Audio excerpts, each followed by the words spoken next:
Ms. Barbara, are your folks able to tell us if it's rolling?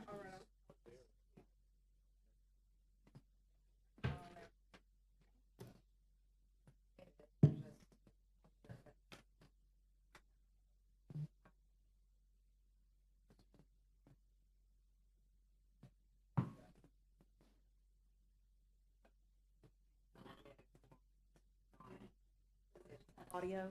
It Okay. should have audio. Okay, all right. Would you like me to start over? No, Maybe just start the last sentence where Yeah. you left off? Okay, this thank you. property has a future land use of residential and a zoning category of residential preservation located in District 5 at 190 Lane Street, along with both parcels located to the north and west, and is identified by parcel numbers in your staff report. Madam Chair, as you may be aware, staff doesn't make recommendations on abandonment. We just ask it to be moved to the next level for consideration. So I will answer any questions if you may have. If you don't, I'll turn it over to the applicant. anyone have questions for Mr. Baronti? Yes, do we as a county have any issues with this? Well, Public Works typically always recommends not to abandon because they don't want to go back and abandon, but it's up to the board to decide whether they do or they don't. Yeah, typically, Public Works doesn't like to abandon based on potential future uses of that right-of-way. Yes, ma'am. But according to the packet, there were Yeah. no this one- intended yeah, uses for this particular. Yes. Yeah. But it just, typically, we just go through the process and then the board makes the final decision. Then we should hear from the applicant. Can I enter the staff report in the record, please, ma'am? Yes, sir. Thank you, and I'll So turn it enter. over to Mr. Connell. Good evening, thank you. Appreciate y'all being here. You want to state your name and spell your last name? My name is Jason Catalano, Catalano. I'm here on behalf of the owner, Joseph Alpers, and Mike and Sherry McCarty. So to answer or to address that question, typically abandonment requests get a denial letter from Public Works because the county would have a potential use for a right-of-way. In this specific instance, the right-of-way and the alley are not accessible from any public space because of the way the geography of the bayou. And so the letter from Public Works says that there is no intended use because of that reason. The environmental impacts that would have to happen to gain access would be detrimental to any potential use. When we were here for the technical review committee, one of the questions that they asked was how would it impact the owners of, and if you look in the plat, the majority of block 31 that's along the bayou is completely landlocked. There's no access to it without driving through a residential lot that fronts L Street.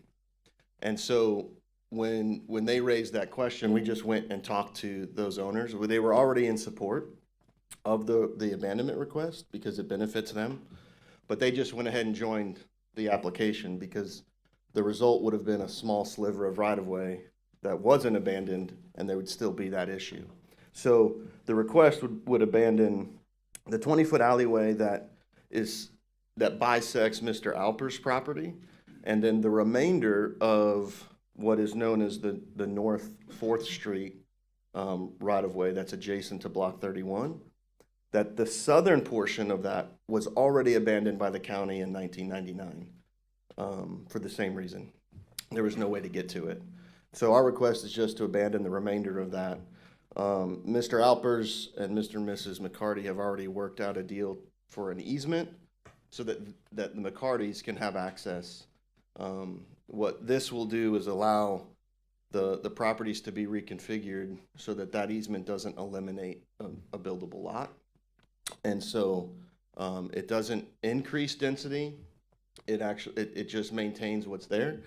And what Mr. Alpers plans with his property, he would actually reduce by one lot when he reconfigures so that it's a buildable buildable and usable piece of property. And so, yeah, if you look at the aerial, there's no way to get to any of this space. It doesn't impact any other property owners other than Mr. Alpers and Mr. and Mrs. McCarty. And so we're just asking that you recommend approval of the request, and I'm available for any questions that you may have. Any questions for Mr. Catalano? Oftentimes, or I should say occasionally, Public Works will say that their standard statement, and however, Public Works doesn't see that this interrupts the grid pattern or et cetera. Did they have anything other than their standard statement in there? Yeah, their letter is different than their standard because of the way this situation is that you can't access it. I also specifically asked them before we made application, because I knew that there's a regional stormwater improvement that they're working on in this area. And I told Mr. Alpers, I said, look, if the right-of-way is included in that, it's a no-go. We're not going to be able to do that. And so we met with Public Works early on just to look at their overall plan. It's outside of that scope, and they said there's no foreseeable use because they can't access it. They would have to either build a bridge from South 4th Street across the bayou, or they would have to take a residential lot to gain access. And so the other concern that Public Works has is access. We have a whole block of platted lots that are not accessible from a public street. And so this allows that to be remedied. And so there's actually, you could argue that there's a benefit to the public with this, just because it gains a better access to the McCarty's property that right now they have to drive through a lot that they bought that's intended to be a residential lot, and now it's a road. So, All right, thank you. any other questions? Questions for Mr. Catalano? All right, I'll ask to see if anyone from the public would like to speak on the Alpers abandonment of the right-of-way.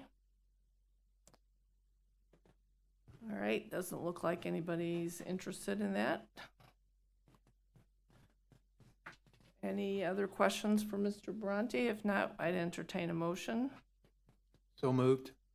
to accept. Yes. Second. All right, any more discussion? All those in favor signify by aye. Aye. Opposed? Abstentions? Motion you. carries. Thank you.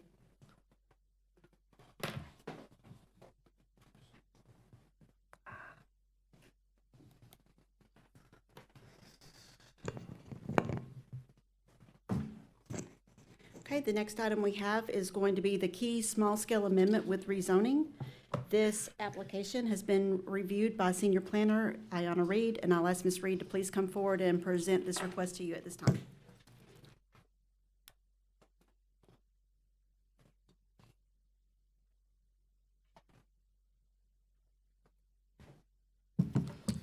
Okay, good afternoon.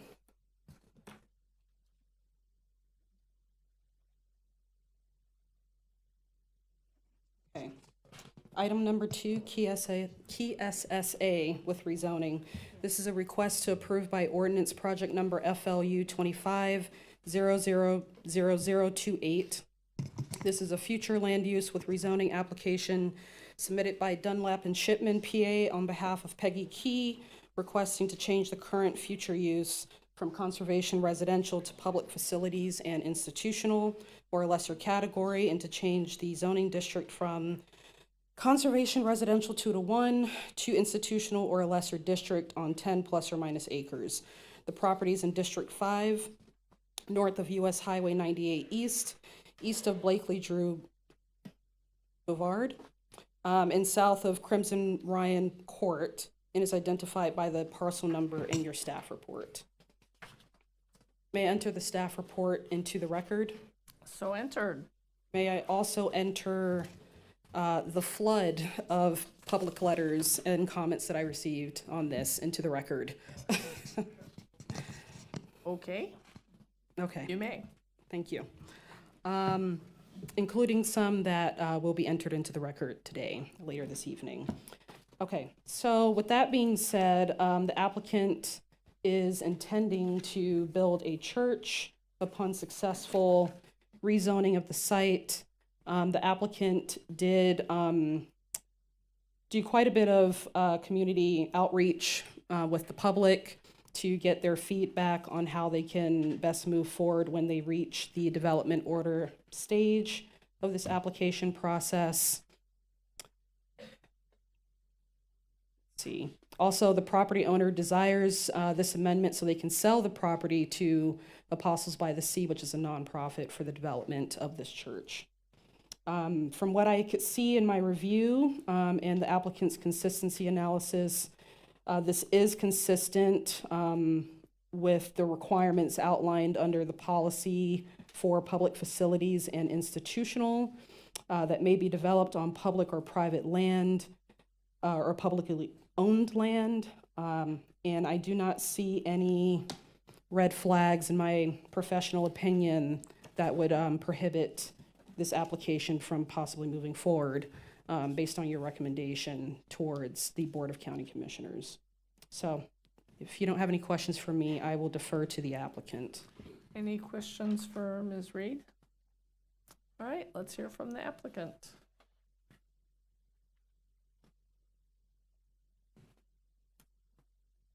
Good evening, Gary Shipman of Dunlap and Shipm. And in a minute, I'm going to have Father Wallace, who is, I guess, even though the applicant is technically the owner, it's really him on behalf of the church, and Melissa Ward, who will give you the aspects of land planning. I wanted to give you a little bit of background, though. The Apostles by the Sea Church is an Anglican church, and the congregation meets in a rented space in an office building that is next to the elementary school, 2 miles east on Highway 98. So basically, they'd be moving 2 miles west on Highway 98. So even though technically, we look at traffic when you talk about a rezoning, in this particular case, because they're already on Highway 98, 2 miles east of here, there really is no change in the traffic on Highway 98, and the site you would enter it from Highway 98. If it's approved, then they build the church. As you're aware, when you go to an institution, you no longer have density. Instead, it's intensity, which Melissa Ward will cover to you in a moment. Normally, when we're talking about a zoning change, I'm usually up here saying, well, this is a zoning change, and we'll get to what they're doing later when we get in the development process. But this is a somewhat unique case because I think it is important to make it clear exactly what's happening here. We used to come in and would actually, on some of these types of projects, try to do the development order and the zoning change at the same time, but we're not allowed to do that anymore. So with that, what I'd like to do is call Father Wallace up here and have him tell you a little bit about what is the project that they're wanting to do, and then we'll have Melissa Ward come up and give you some more specifics about the particular planning impacts. So Father Wallace, if you don't mind, just tell them who you are and a little bit about your church and what your plans are for this particular site. Sure. Well, thank you so much, everybody. My name's John Wallace. I'm the rector at Apostles by the Sea. It's an Anglican church. It's kind of like Episcopal, if you know what that is. That's basically kind of what we are as well. And we've been a church here since 2012. We started off in the town hall in Rosemary Beach, worshiping there up until the pandemic. And when the pandemic hit, there was some limits put on us about how many people we could have in that building. And so we had to find new space for us to worship. Apostles by the Sea is seeking this because we would love to be able to know that we've got a permanent place to worship, a permanent place that we can set down roots and we can continue to do our ministry in this community, really for generations to come. This isn't for the next 10 years. This is for hopefully the next 100 years. And as I look around this county, especially the area that's growing as fast as it is, we need places of worship that can have a place that they can call their own and that they can do their ministry from. And so that's our intention. That's what we're trying to accomplish. And we've got this property owner that would love to sell it to us for this purpose. And so I'm really hopeful that we can make it happen. Is there anything else that I need to be mentioning? Well, I was going to ask you, I think we should point out that this is next door to the Emerald Coast Middle School. And in terms of when you would have traffic or people coming to the church, is it typically hours that you wouldn't have anyone going to the school? That's right. Sunday mornings primarily is when our main traffic event would happen. Right now, we're averaging about 100 people on Sunday. That's about 35 cars. We're not adding a whole lot of traffic to the area. Matter of fact, like you just pointed out a minute ago, that traffic is coming to our church next door to Dune Lakes Elementary School and that Walmart. Walmart's got a lot more traffic than we generate on a regular basis. And so, of course, we hope to grow, but even if we do, we're not talking about significantly increased numbers of car traffic. Also, Sunday morning is not a time when the school's doing things. Christmas Eve, we'll have services. You're invited. It's an awesome service. But also, the school won't be having events on Christmas Eve. So our main traffic times will not coincide with the main traffic times for the school. The other thing I wanted to ask is, there's a significant number of your parishioners located in this area, like Peach Creek neighborhood and the Origins neighborhood. That's right, Peach Creek. So Percent of mostly already, it's a lot of local traffic That's that right. would be traveling on Sunday mornings to your church. That's correct. Okay. Thank you. Questions for Any Father questions for Pastor Wallace? Great, Thank you. thanks. We'd asked Melissa Ward to come up. We have a packet. I know in the past there's been at least one member who didn't like us giving packets, but under your planning code, this is actually the only time. We're not only, we're mandated to present whatever it is we're going to present at this meeting. We don't get the benefit of submitting it. That's a thing that perhaps the commission should consider changing, but until they do. Right. Well, and the problem is we don't have an opportunity to review all that tonight before making a decision. I know, we'll go through it, but you understand, it's not that I'm doing this because I want to stonewall you, it's because your land development code that I have to abide by requires me to do it here. I understand. That's a big change we need to look into. Yeah. Yeah. Yes. Okay.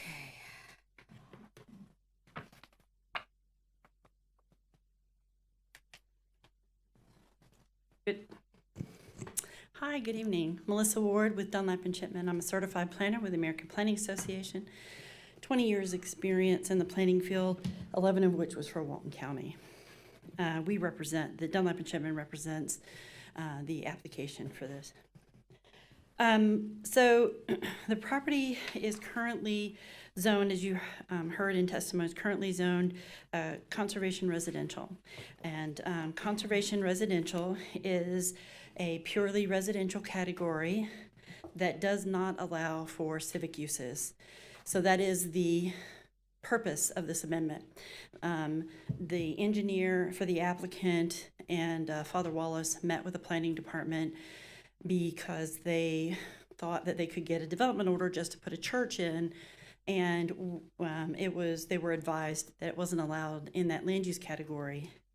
There have been one or two developments that are religious in nature and not-for-profits that were approved in conservation residential. So they came and talked to me about it and then realized we need to go ahead and file for an amendment.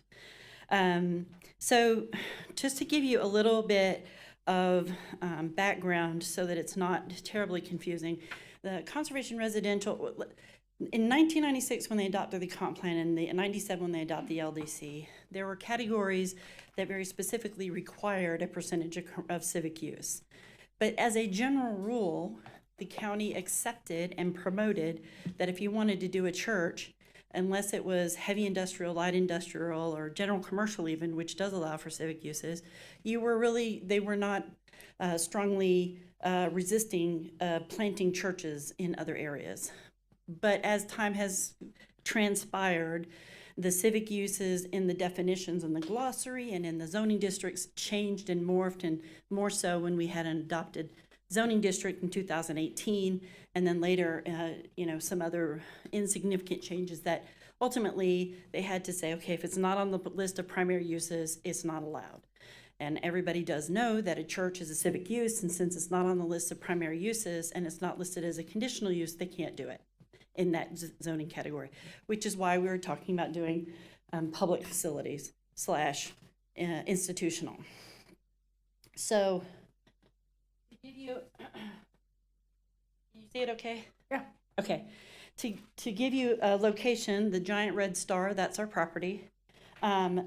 Immediately to the east of it is the school, that's institutional. Immediately to the west of it is a Paradise subdivision. That zoning category, I think, is village mixed use or small neighborhood. So it's a more intensive use. And then to the north of it and surrounding, to the north of it is conservation residential.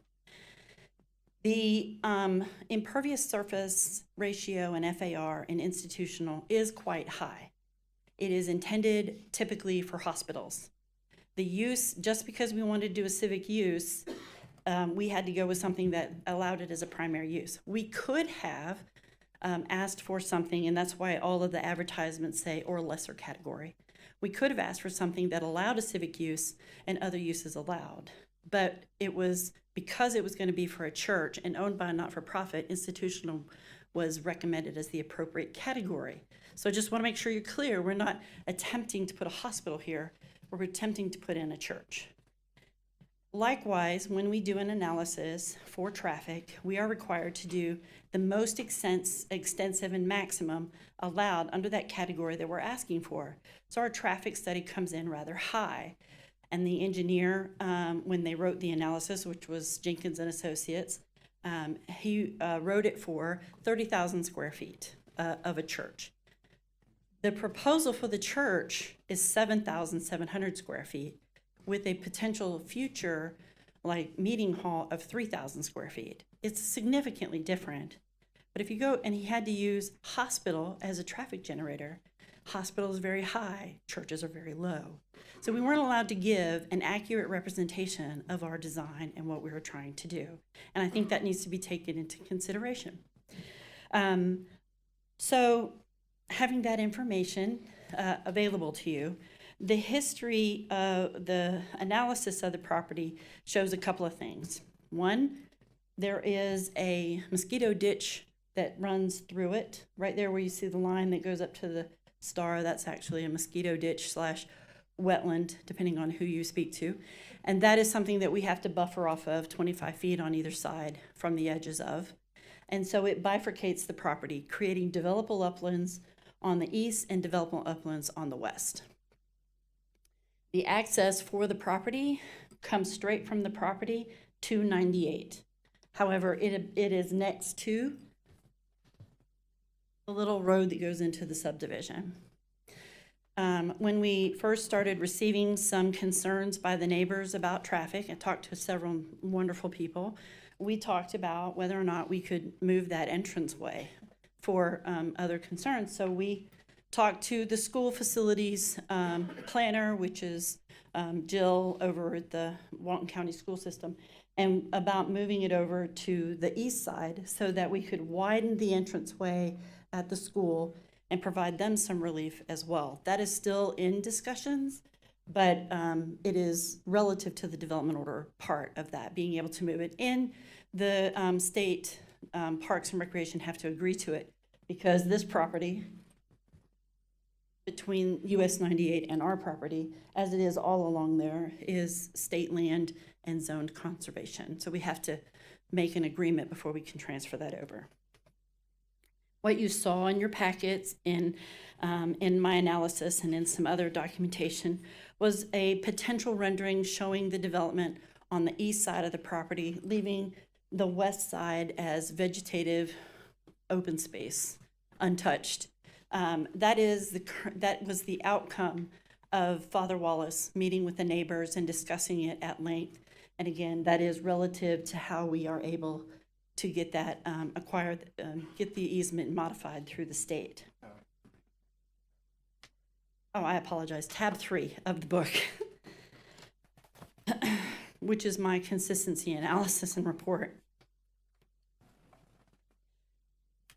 One of the things we do when we talk about when a land use amendment is appropriate or when land is ripe for a change, we talk about the increase in densities based on the people, the population change and everything. What you've heard tonight from Father Wallace was how long they've been here, which is a slightly different take, because what we're talking about is the continued vested interest in the community, and he's trying to establish stronger roots in the community and continued service. That is everything that we talk about when we talk about making place and creating community and developing the area in a healthy, sustainable way. So I want to make sure that we dive into that.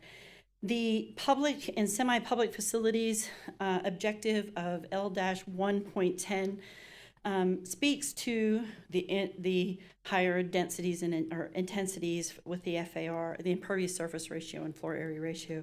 But it speaks to having institutional categories necessary to sustain the current population and future population. And we feel that having the church in that area is an appropriate and adequate response to that policy and objective. In the Land Development Code, under institutional, section 2.02.32, it talks about where you want to locate public facilities and institutional, specifically institutional, being in areas served by central water and sewer and a diverse community needs that may be met or need to be centralized. And he's already a couple of miles away, and moving to this location it will provide that centralized use right there on Highway 98. There are, the amendment itself is the opportunities under the current zoning district is only residential, and it would, given the size of the property, produce 19 to 20 homes, or possibly a 7,000 square foot church. And so we believe that this is an appropriate use, an appropriate change. And I really just wanted to focus on some of the history of what this site is. With the school next door and with the residences around it and the people that already live here going to that church, we're not changing it for some new developer coming in to create something else. We're asking the people who are here to continue to stay here and continue to support the community. So I just wanted to put that into the bucket as we look at all the reasons why we would want to modify this land use category and zoning. If you have any questions. Yeah, Melissa, there's a wetlands that runs right down the middle of this? Yes, sir. So you're saying everything on the west side will stay vegetative, the way it is, as it Yes, is? sir.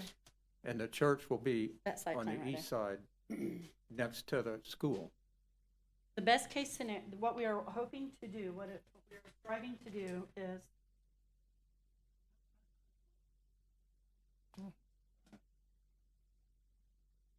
all right, so this is the site. It's a mosquito control ditch that comes through here. I did talk to Darren about it the other day.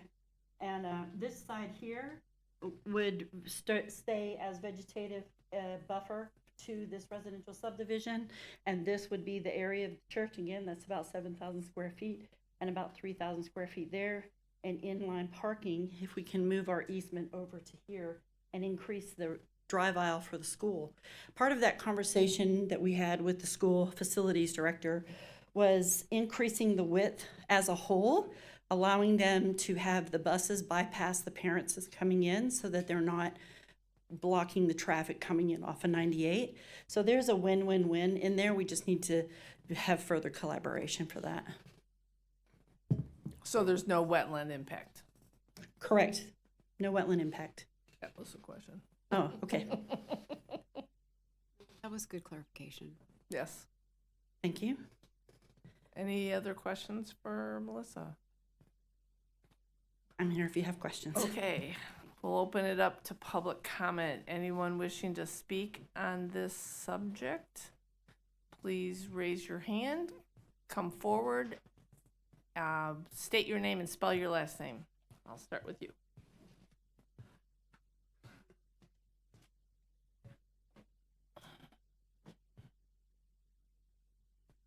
Oh, my name is Martin Minns, M-I-N-N-S, and I'm a resident in Sandestin, and I attend this church quite often in my role as bishop, which is why I wear a funny shirt.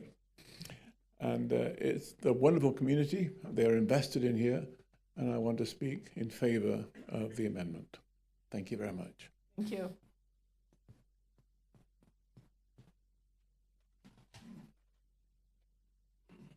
Excuse me. Good afternoon, board members. My name is Matthew Parker, P-A-R-K-E-R. I'm a resident of Water Sound Origins subdivision and resident of the area since 2018. I rise in support of the amendment. I'd just like to say a few words. Thank you for the opportunity to speak tonight in support of the rezoning request for the Apostles by the Sea. Rezoning this property will allow the church to expand its capacity to serve. And when a church grows, the impact often extends far beyond Sunday mornings. Churches are community anchors. They provide meeting space for the neighborhood associations, support groups, youth programs, food drives, tutoring, counseling services. The rezoning will make it possible to initiate and expand those services in ways that directly benefit the entire southeast Walton County area.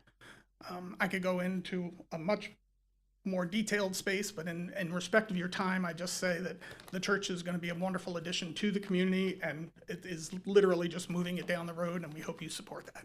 Thank you. Thank you.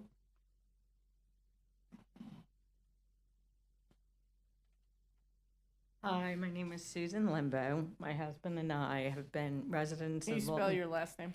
L, E as in Elizabeth, M as in Mary, B as in boy, O as in Oscar.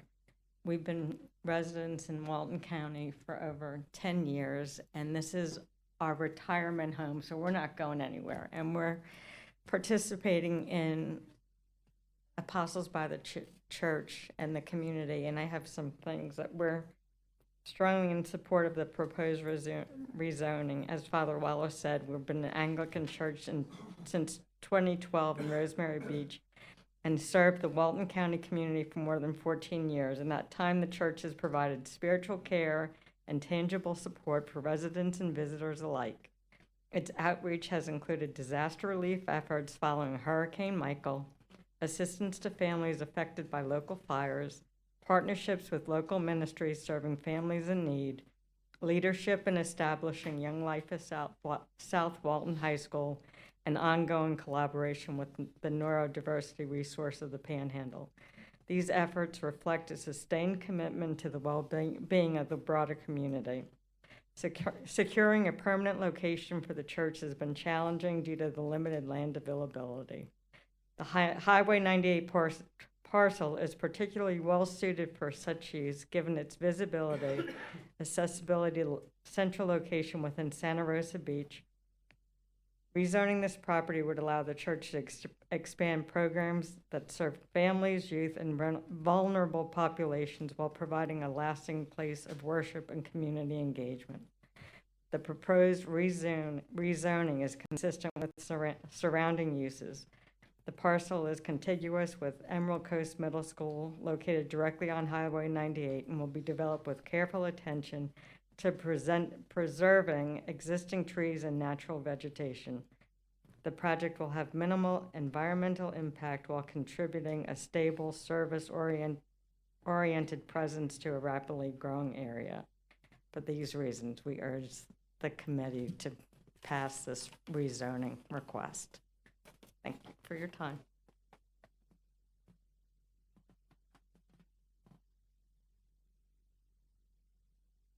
I am Ryan Turk, T-U-R-K, and I'm here in support of the proposed change.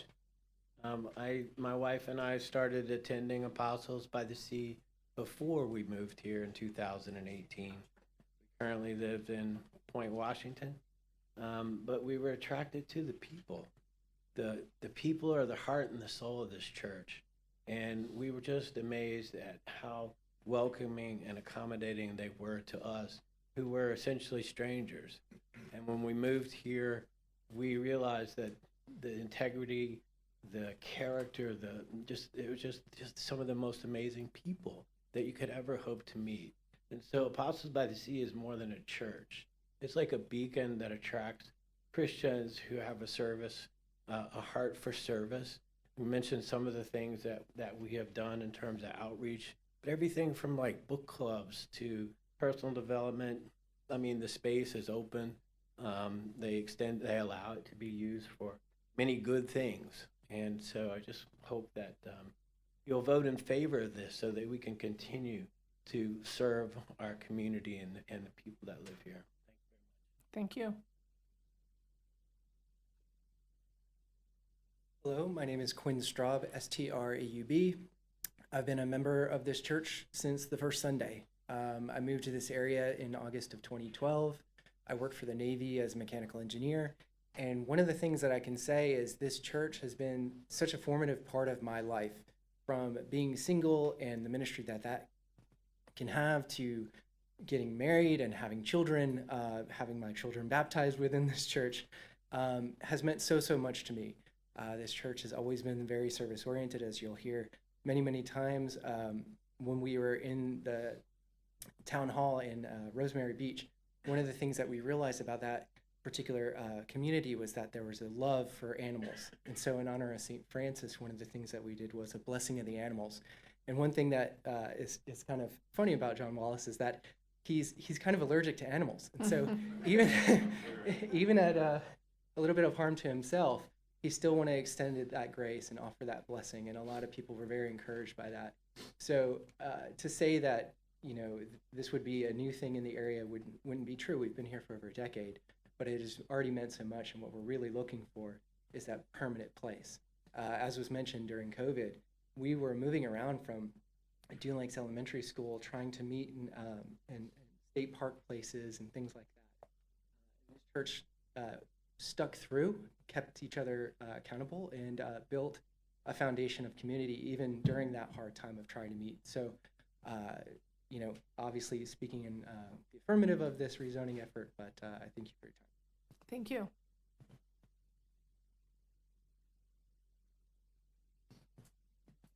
Hello, my name is John Boswell, B-O-S-W-E-L-L.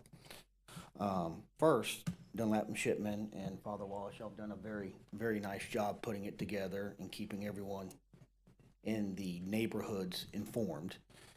Really, the only question I have, and I'm not speaking for the neighborhood, speaking for myself, I do live in Paradise Cove, is the property to the west and to the north, what are the assurances per se that you would have that it's going to stay the way it is and not later on be used to put in residential homes or another building or another couple buildings, or in the church possibly grow and grow and grow, and you have parking lots and things like that?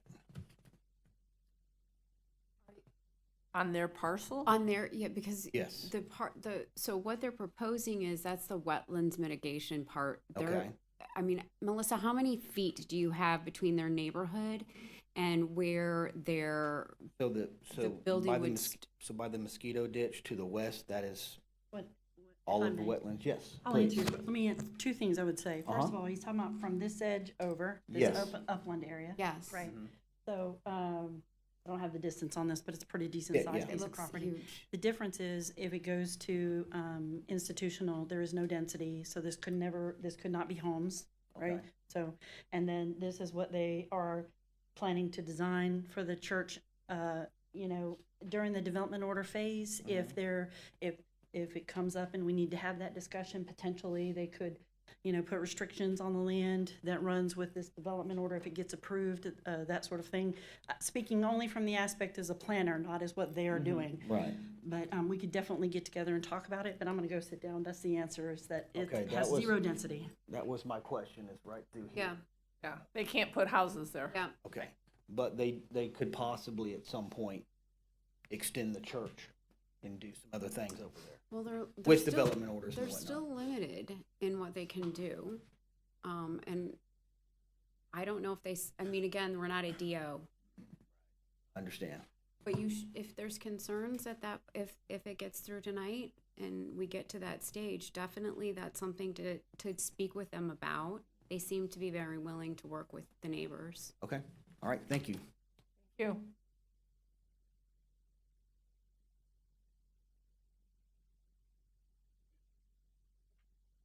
Hi, my name's Michael Akinsider. I also live in Paradise Cove neighborhood. Can you spell your last Yes, name? ma'am. Ekenseair. I also had similar concerns about that area to the west of the creek. That creek, that ditch also connects to Peach Creek to the bay too. It's, when I hear the word ditch, it connects to other bodies of water too. Again, I was concerned that, in 5 years, 10 years, if this church grows, what guarantee do we have that that buffer on the west side of that ditch or creek, whatever you want to call it? Also, there was a slide that clicked up there for a minute that had the flood zones on it. And there's right through the middle of the property, I guess, over the creek is flood zone A. I don't know if Right there. was No, it that was one? wetlands. Another one that had flood zone A written on it, right through the middle of the property. So I guess my concern is, Right there. is any development on this property, is it gonna cause us to be in a flood zone? Because we're pretty close to that line.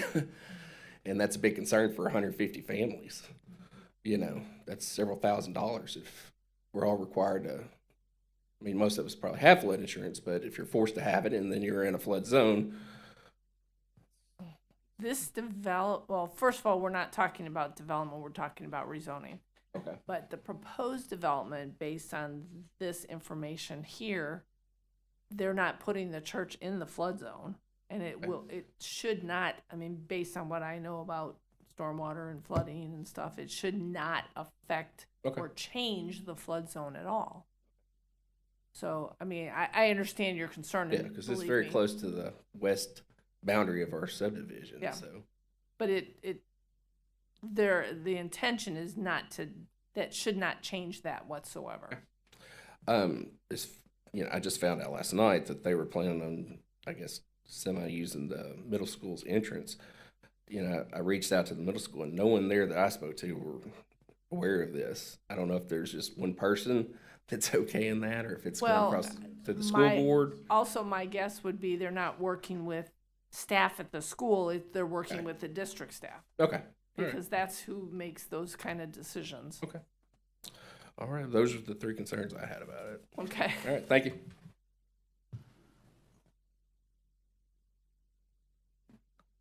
Evening. My name's Alex Krotzer, Crotzer, and I guess I'd like to give a little perspective that you may not normally hear because we're talking about putting a church next to a residential area. I currently live on Walton Bridge Road and drive 45 minutes down to this church because I like it so much. But growing up, I grew up on Old Ferry Road in Shalimar, and my house was right next to the Lutheran church, which was right across the street from the Methodist church, both of which are bigger, I think, than we are now. And I have to say, you couldn't ask for a better neighbor. They were there a couple hours a week. The only time I really knew they were there was when I walked through their property to go to the bus stop. So, I don't think, I understand the concerns that people may have, but the reality, I think, is it's a very low impact, and that also affects transportation, and it affects the development orders and whatever comes down the road. So I think in the spirit of how this property was previously zoned or currently zoned, it is a conservation area. Our intent is to maintain it as a very low-density conservation type area. And if it was me, given the choice of the alternative for this property is 20 homes, and that's what will probably happen, or a church on the other side of the property, I'll tell you what I would choose. So anyway, we certainly would appreciate your pushing this forward. Thank you.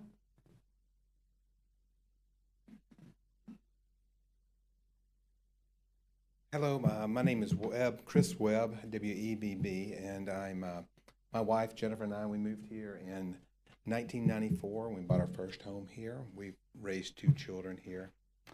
We currently reside in Peach Creek, so we live real close to the church and the proposed property that we're asking for rezoning from. We, of course, we support the possibility of rezoning, and I just want to say, you know, it's so many people have said is that the church can be a great neighbor. When I was coming in tonight, I looked and I saw a mural on the wall there of Defuniak Springs, downtown Defuniak Springs. And what is sprinkled in the original residential areas of Defuniak is a church and other civic buildings. Like our oldest library in the whole state is in Defuniak Springs, right embedded in the middle of the residential area. So I'd like to say that I think it's good that we mix residential and civic use buildings in there. It reduces traffic, reduces suburban sprawl, and we just ask for your favor. God bless you guys, and God bless Walton County. Thank you.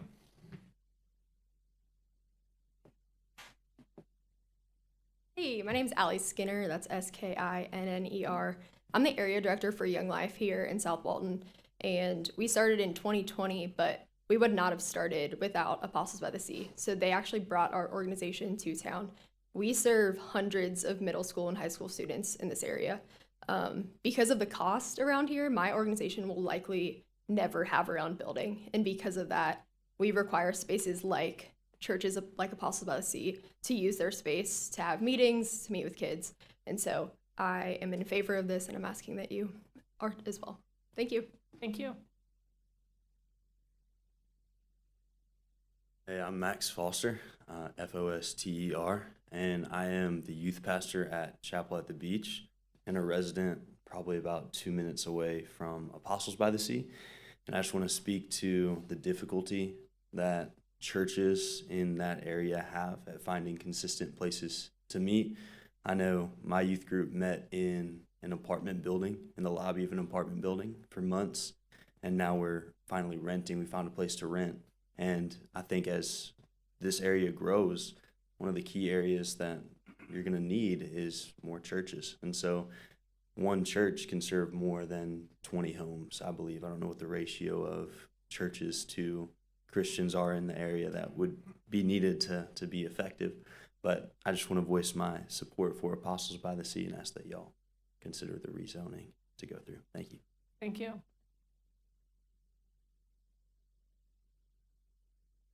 Good afternoon. My name is Mark Ammer, Ammer. I moved here about a year ago. I retired about a year and a half ago. And after finding a home, the next thing immediately we went to was to find a church. And we found Apostles by the Sea about 2 weeks in, and we've been there ever since. We are very happy to be here, and we think this opportunity is a great opportunity for South Walton or Walton County. Being retired now, I've had extra time, so I did get in and got to read a lot of the letters that were submitted. A lot of the concerns I understand. I have them sitting in the same feelings when you buy a home. You want to make sure that it's everything that you initially purchased. With our plan and what we're looking at doing here, I don't see how the impact as far as traffic is the same today. Hopefully, yes, we will grow, but still in moderation in terms of its impact to the community and to the neighborhoods. Additionally, where we're trying to be on the east side, it provides a very good opportunity for the conservation that protects that neighborhood that the folks like very much could stay in place, rather than if it gets developed down the road, we're looking at a lot of homes and a lot more impact for those folks. So I would very much hope that you are in favor of this rezoning. Thank you. Thank you.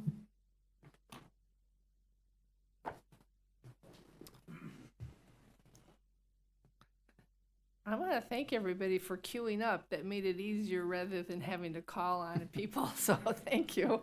Anyone else wishing to speak on this particular subject? If not, we will close the public comment period. Anyone from the commission have any questions for the applicant? I had one more question. I just want to clarify the size, because I know that Melissa said it was that the 30,000 square feet was the basis, but it specifically says they want to build a 30,000 square foot church. That's really misleading because that's a giant church. Having a grandfather who is a Methodist minister, I literally grew up in churches. That is a massive church.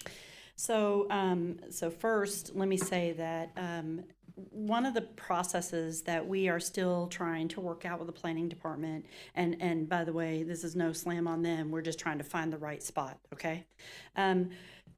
Over the last couple of years, things have changed when we do applications for land use amendments. At one point, you may recall, I know Dean probably does, that we would have to submit an application and they'd also ask for a site plan so that everybody knew what we were trying, you know. And then they said, no, we can't do that because it creates other problems, potentially legal problems and so forth. Okay, so we stopped submitting site plans with the application. Then we used to do analysis based on what the proposal would be, and then it came up 2018, 2019, that you have to maximize everything to show possible, the worst case scenario, to use a better phrase. So it has been a little bit of a roller coaster trying to figure out how to do it. So when they contacted me to help them through the process, I got the traffic study, I called up the engineer and said, are they building a 30,000 square foot, you know, and he said no, but because they make me put the most extensive in there, I have to put in, they're planning to put in something more than what it is. And I don't think that's true. And then I called and talked to some people at planning, and the resounding answer was, yes. Okay, so it was like, okay, we're trying to do it. So the reality of it is that what we are required to do is tell you what institutional could be on that property.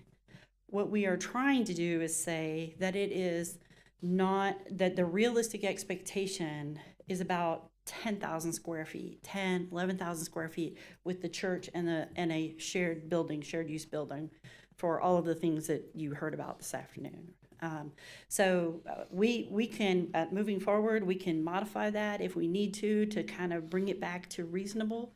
But what we would like, I'll just ask you as a professional, let's have somebody give us some very definite, clear guidelines on how we want to take that forward, because it does change. Should we say realistically, this is what we're asking for, this is what we're doing it for, but if you want the worst case scenario, this is the worst case so you can decide, I'm happy to do that. I was just looking for direction.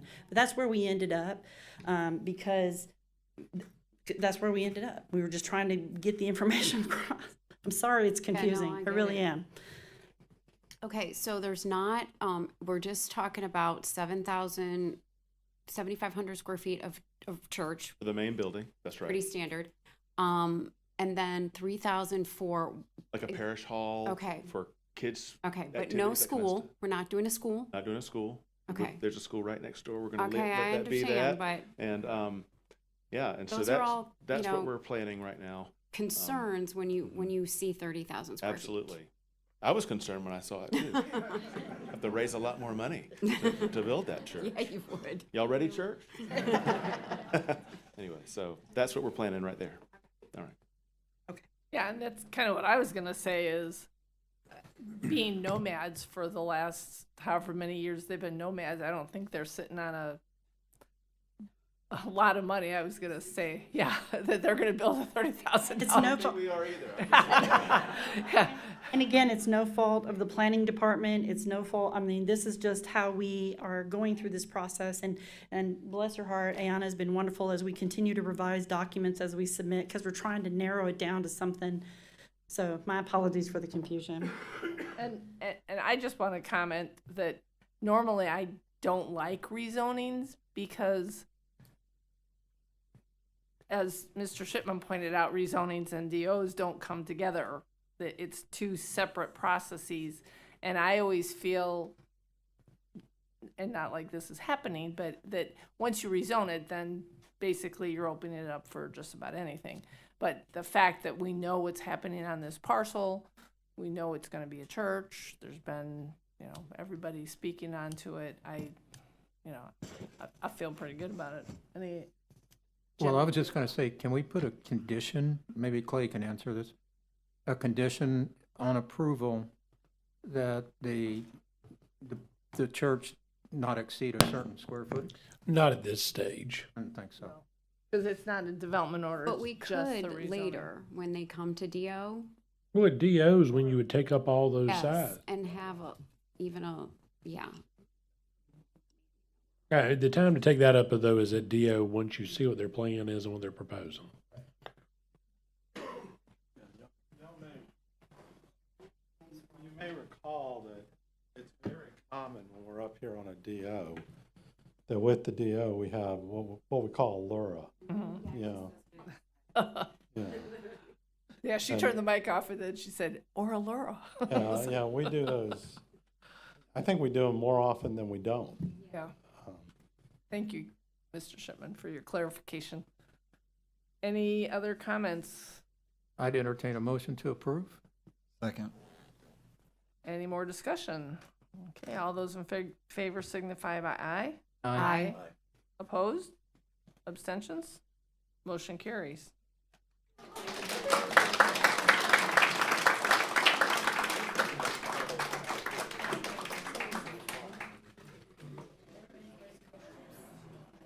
Give us 1 minute to get out of your way. Okay.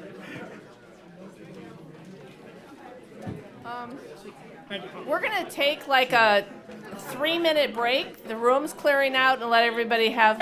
Anybody is welcome to come and see what our service is like. It's amazing. It really is. It's a small community and a loving community. It's fantastic.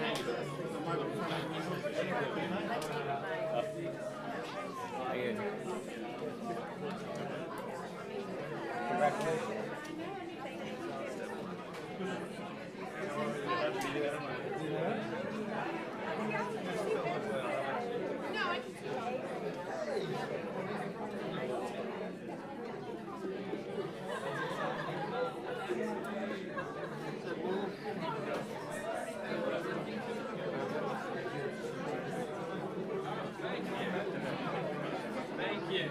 Have a good night.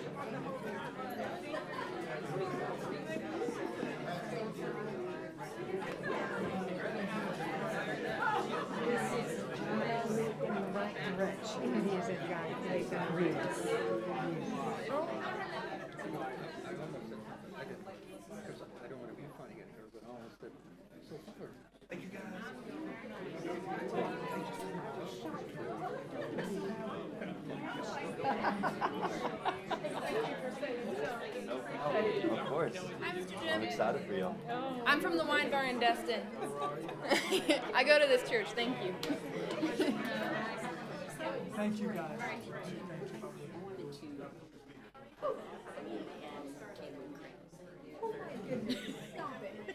And I love Caleb. I just want to thank you so much. He needs you. Oh my goodness. We love him.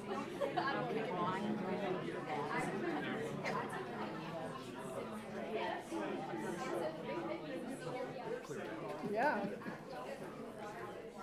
No, I've got water.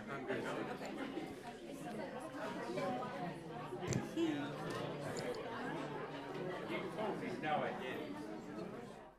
I wish I would have known.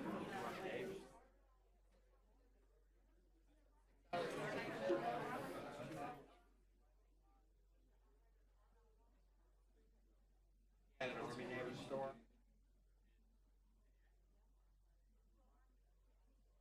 Well, I'm aware of that. I never went in there, but I know where it is. Is it pretty big?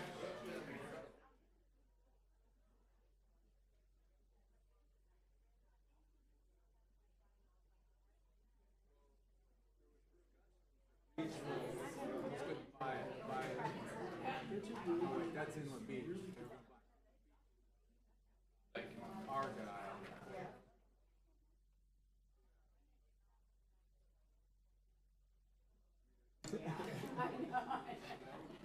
We're waiting for Brooke. Ryan will take it. Ryan will do it.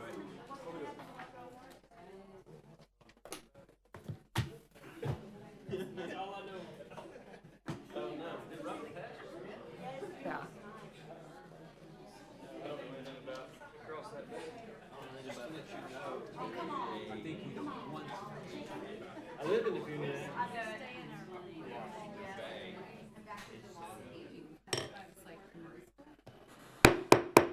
Our 3 minutes are up. Are you ready to proceed? So Ms. Reed needed to leave us for this evening, so I will do my best to present Carson. This is the Carson Lane Small-Scale Amendment. They are requesting to approve by ordinance. It's project number FLU 25000029. Again, Ayanna Reed reviewed the project. This is a future land use map amendment with rezoning submitted by Regional Utilities on behalf of the Florida Community Service Corporation of Walton County, requesting to change the current future land use from residential to public facilities and institutional or a lesser category, and to change the zoning district from neighborhood infill to public facilities or a lesser category on 0.552 plus or minus acres. The property is located in District 5, just north of Carson Lane, east of North Orange Street, and south of Walton Palm Road. It's approximately 0.12 miles from US Highway 98 East. It's identified by the parcel number in your packet. Would you please enter the staff report and attachments into the record, please? So entered. Thank you. Unless anyone has any questions for me, I'll be glad to turn it over to our applicant. Anyone have any questions for Kelly? No? Okay. Not at this time. All right, thank you.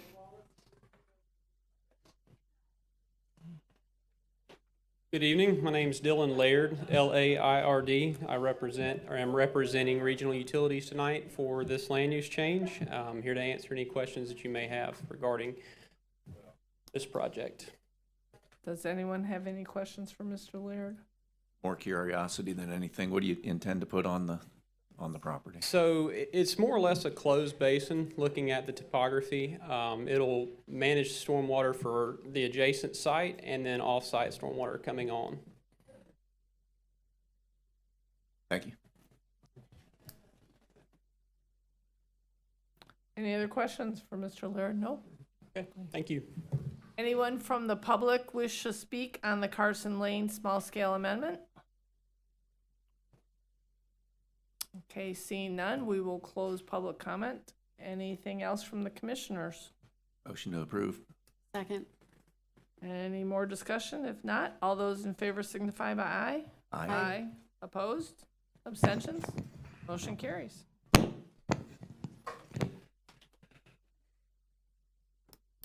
Madam Chair, while Ms. Schultz comes up, items 5, 6, 7, and 8 of our agenda are quasi-judicial. Anyone wishing to speak on the following 5 items, including members of the public who want to ask questions, offer comments, or otherwise, staff and the applicant need to be sworn. Please stand, raise your right hand, and repeat after me at this time. I do hereby swear or affirm that the testimony I present will be the truth, the whole truth, and nothing but the truth. Thank you. Madam Chair, staff and the audience are sworn. We may proceed. Very much. I probably should have announced earlier that the Burkett rezoning was removed from the agenda. I don't know if we have anybody from the public here that wanted to discuss that item, but the applicant withdrew that request in writing. So we will not be carrying that request forward. You just have to acknowledge that it was published and has now been withdrawn by the applicant. No action. Thank you. Okay, thank you. So the next item is the preserves at Santa Rosa Beach. Our senior planner, Tim Brown, has reviewed this project, and at this time I'd like to turn it over to Tim to make a brief presentation. Thank you. Thank you. Good afternoon. This is a major development order application submitted by Baker Engineers requesting approval to develop 39 single-family residential lots and associated infrastructure on 20.06 acres with the future land use of conservation residential and a zoning of conservation residential 2-to-1. Property is located in District 5 on the east side of North Church Street, north of West Nursery Road, and south of Crawfish Alley. So to give you a little bit of background, there are... Should we enter the staff report? I usually do that at the end, Okay, but we can I'm do it sorry. at the beginning Okay, if you want. no, that's fine. I'm just, other planners do it at this point, but we'll wait. Go ahead. So the density is 1.94 units per acre. There are 1.48 acres of wetlands on the site. They're impacting 0.38 of those. Other than that, I just wanted to, put that out there. And they also do meet the open space. CR 2-to-1 requires a minimum of 60% open space. They're at 60.1%. A lot of that is taken up by their 2 retention ponds. And one reason those ponds are so large is because since they're filling in the floodplain, then they have to have compensatory storage. So that makes the retention ponds larger than they otherwise would be if it wasn't located within the flood zone. And with that, I'd like to enter the staff report into the record. So entered. I apologize. I also handed out some public comment that we've received that wasn't in the original that we sent out to you guys. I'd like to enter that into the record as well. So entered. Thank you. And I will entertain any questions you may have, or I will turn it over to the applicant. And this may be better answered by the applicant, but you said that there was however many acres of wetlands and 1 point some acres. Yeah, I've got I saw a 1.48. I saw more than that on the original staff report, but whoops. Well, as they do their presentation, we can address that. And also, I should probably mention that the northern 10 acres previously had a development order for 19 lots. Initially, they were going to do 2 separate projects, 2 separate approvals. They decided they would just combine them and do one. So that's what this is. And, if this moves all the way through and gets approved, it'll supersede the previous development order for the northern 10 acres. Okay, yeah, I'm looking at the staff report on page 15 of 97. It shows the wetlands. And it shows that there's like 20 acres. No, that's not correct. Yeah, the whole property's 20.06 right, acres. All right. I don't remember if I pulled this from their site plan or if I pulled it from the ERP permit, but I've got total of 1.48 and they're impacting 0.38. Well, according to this drawing, it's more than 1.48, because if it's 20 acres, it looks like it's almost not quite half of it, but according to the drawing. I would ask the applicant about that. We'll discuss it. All right. Any questions for Mr. Brown? Okay. Good evening, Commissioners. For the record, Tina Ekblad. I'm a principal at Sage Entitlements and a certified planner. Tonight I'm here with Camilo Geraldo, the authorized representative of the property owners, 7 Seas Holdings and Santa Rosa Beach Holdings. Also, Mr. Nolan Baker is here. He's the engineer of record from Baker Engineering. As you heard from Mr. Brown, the application before you tonight is for a residential single-family subdivision.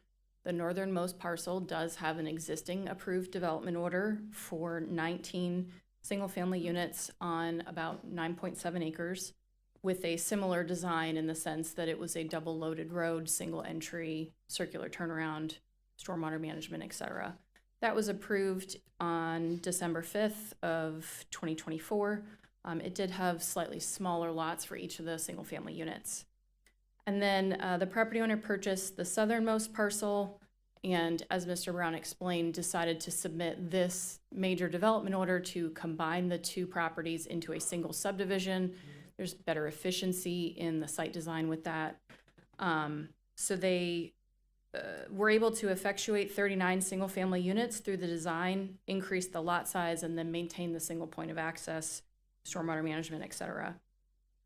Both parcels are heavily vegetated with natural woodland habitat, and so the design proposes to maintain that woodland habitat throughout the perimeter buffers that are required, and then the common areas, and that is the protection of the natural resources related to the conservation zoning.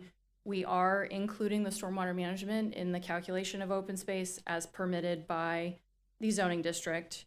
With regard to the question about wetlands and the staff report, that total acreage is the total acreage of the property. The property is 20 acres. Right. But did you see the the visual, where it shows the wetlands, it looks like it's more than 1 acre. My understanding is there was an environmental assessment done, and that ecology assessment notes that there's 1.4 acres of wetlands on the site. There is a map included in the engineered plans demonstrating the large wetland in the southeast corner and then smaller isolated wetlands throughout the remainder of the property. Those are proposed to be impacted due to the isolation. So I might just add to, Mr. Brown had to step away for just a moment. He should be back. I haven't reviewed the environmental on this one, but I will tell you that the map that you're seeing on the screen is from our GIS, which is just a tool that we use as a guide.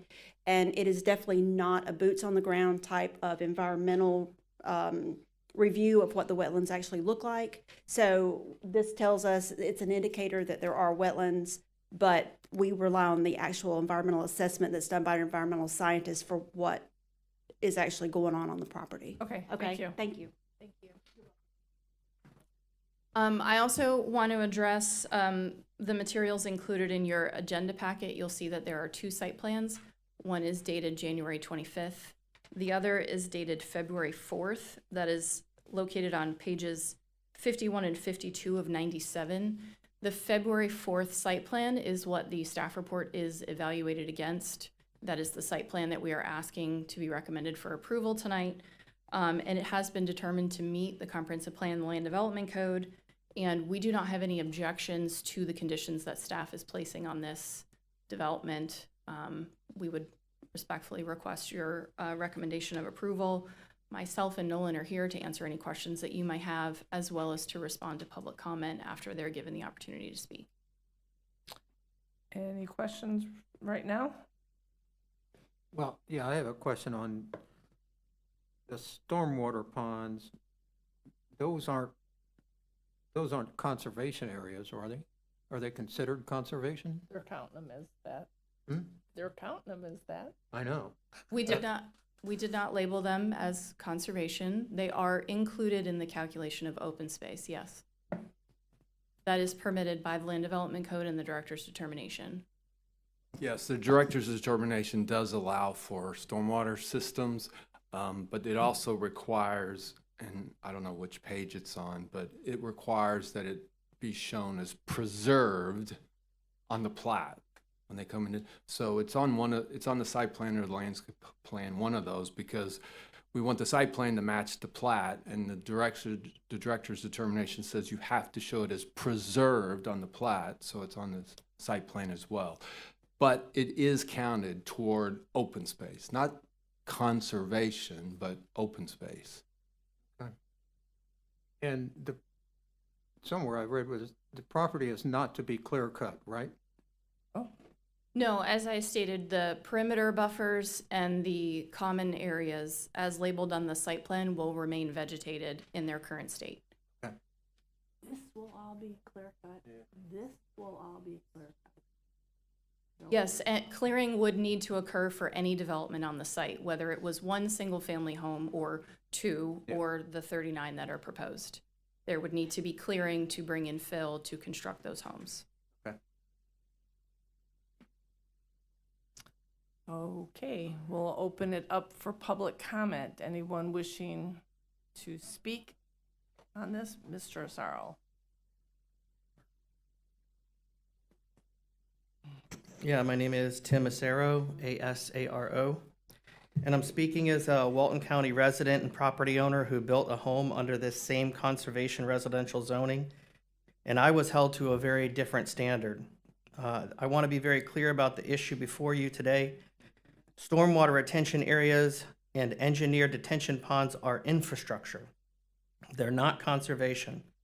Allowing them to count towards the required 60% conservation residential open space sets a dangerous precedent and fundamentally changes what this zoning designation means. When I built my home in conservation residential zoning, I was not allowed to disturb the conservation area.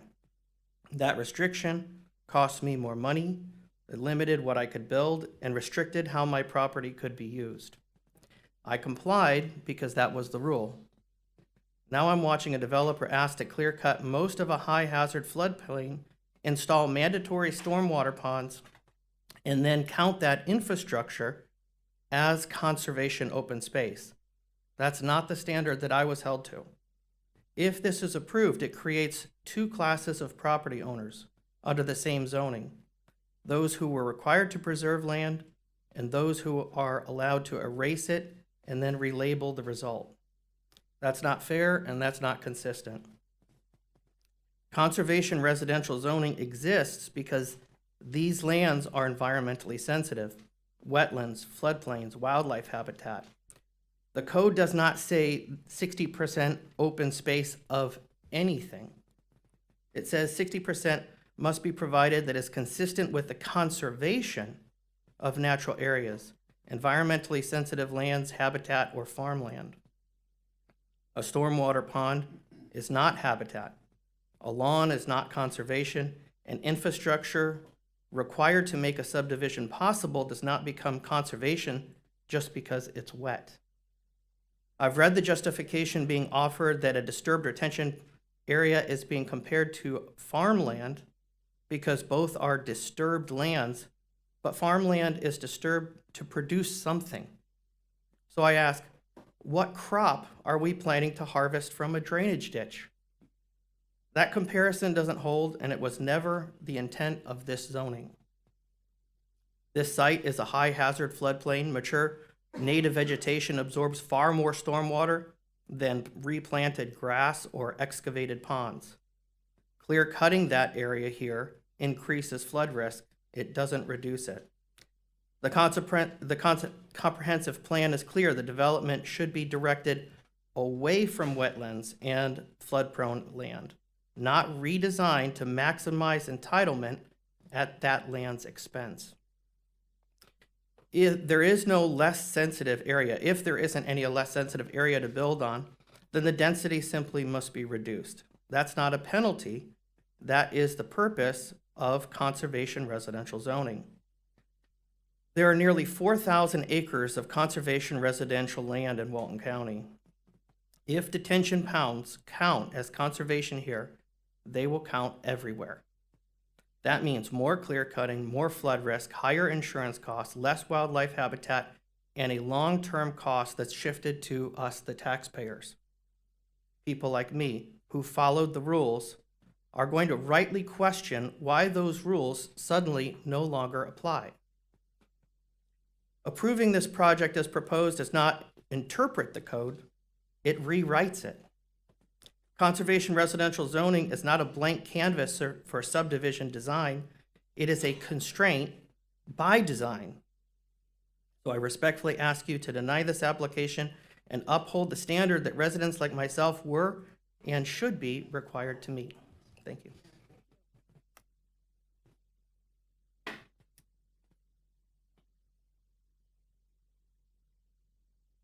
Hi, I'm Michelle Robeson, Robeson. I don't want to repeat everything that Mr. Sarr said. I agree with him wholeheartedly. He, as you know, cited the LDC CR 2.02.09, saying that the minimum open percentage of 60% must be maintained and consistent with conservation of natural areas, environmentally sensitive lands, habitat, and farmland. I won't continue with my written speech because it's basically parroting what he had said, only that I request that you don't set this precedent because I don't think we can come back from it. Thank you. Thank you.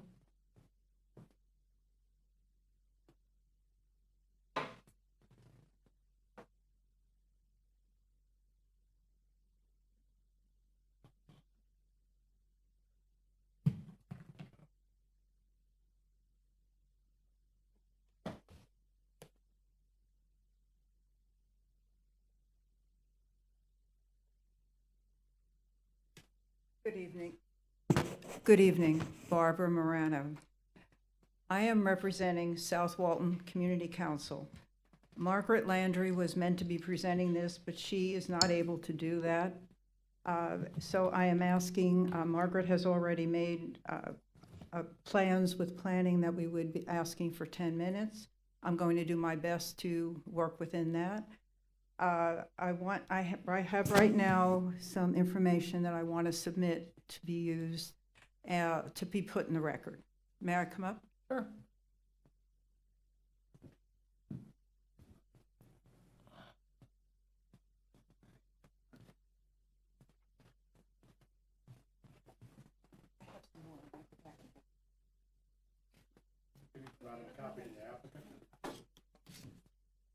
We need the copies of the.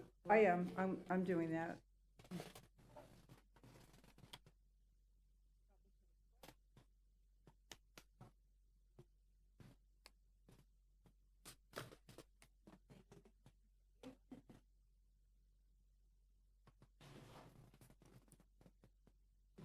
I just want to take this opportunity to thank Margaret Landry. Not only is she a champion of Chad Holly, but she has done a tremendous amount of research and work for the packet that you see.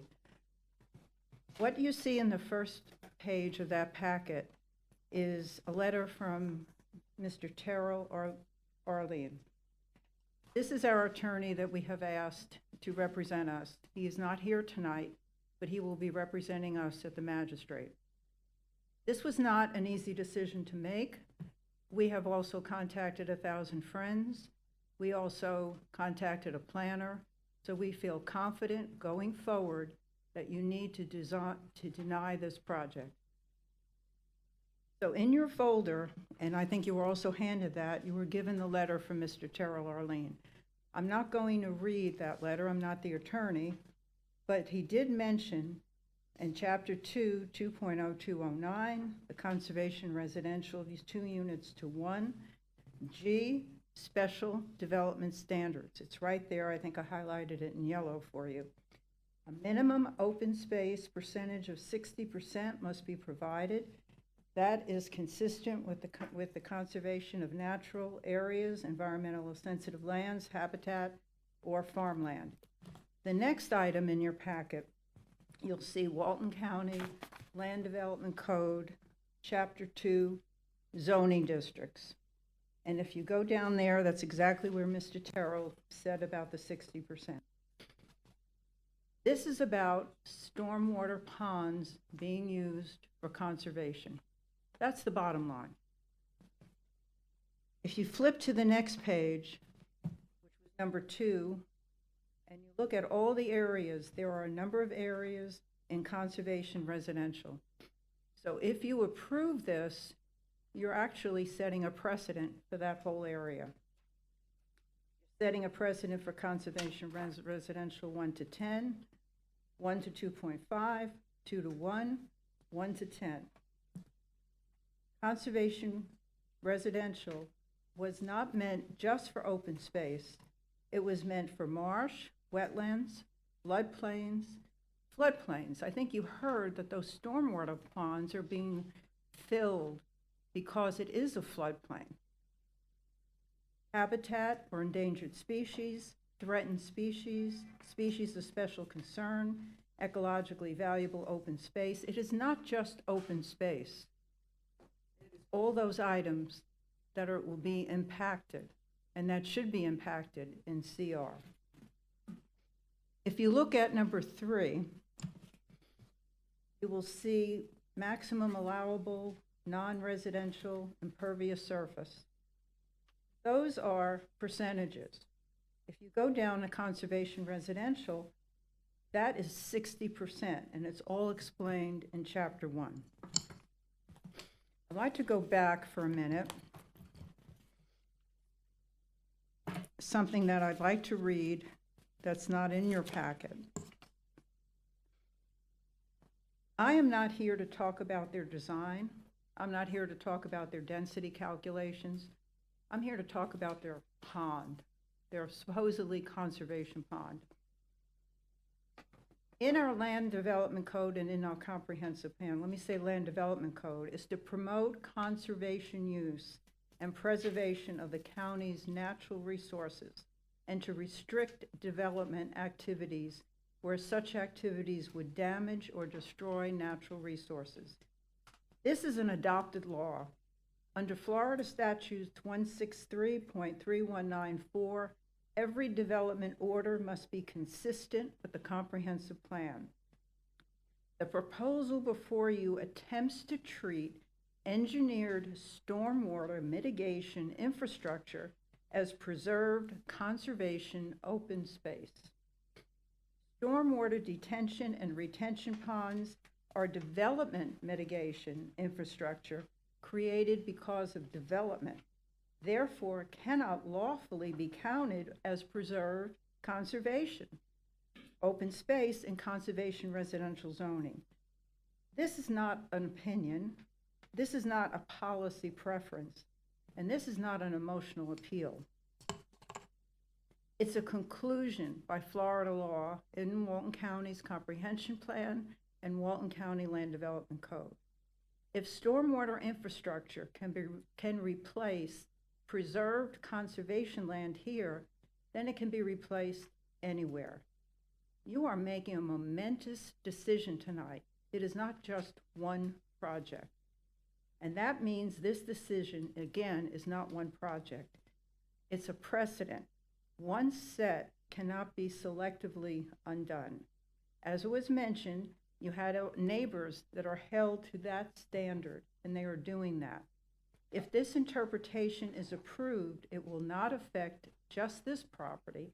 It will affect more than 4,000 acres currently designed conservation residential throughout Walton County. That decision will set a precedent.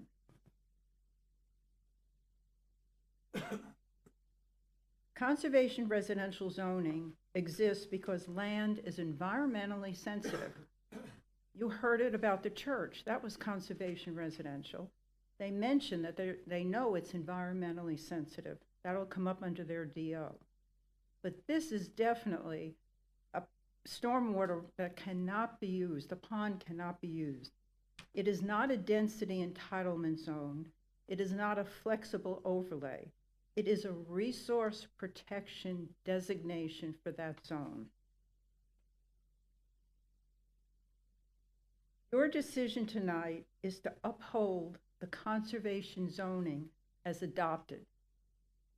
Your decision is very important. Once defined, every future applicant will point back to your approval. Okay, and just give me a minute.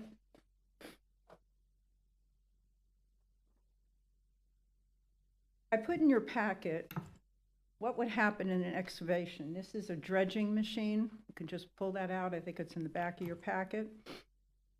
Stormwater retention detention ponds are legally defined as development. They require excavation. They require grading. They required engineered design. They require maintenance. And they exist because development occurs. This leads to, again, the same statement. Mitigation infrastructure required because of development cannot simultaneously be treated as land preserved. This isn't land preserved from development without collapsing the conservation residential zoning standards. If you allow mitigation to replace preservation, preservation requirement becomes symbolic. I want to talk to you about the director's determination that the applicant is relying on this to show you why it must be approved. If you look at, I think I mentioned it was number 5, I have the director's determination in your packet. If you look down, I highlighted it in yellow. It says, however, the conservation residential future land category and its responding zoning districts treat impervious surface and open space differently. Conservation residential is not just about open space. It was about all those other items that I showed you and talked to you about, and that was Matt Carpenter's. Also, when Matt Carpenter mentioned something, he says, it is with an above notions in mind that has been determined that the phrase open space, as defined in Chapter 9, only applies to contiguous wetlands, farmland, environmentally sensitive areas, floodplain, marsh, etc. It is not just open space. There was a director's determination that said... Ms. Baronti, I just want to let you know you're getting close to your 10 minutes. Okay, I appreciate that. Let me just get back, thank you. Let me just tell you about administrative interpretations. A director's determination are not ordinances. They are not a comprehensive plan amendment.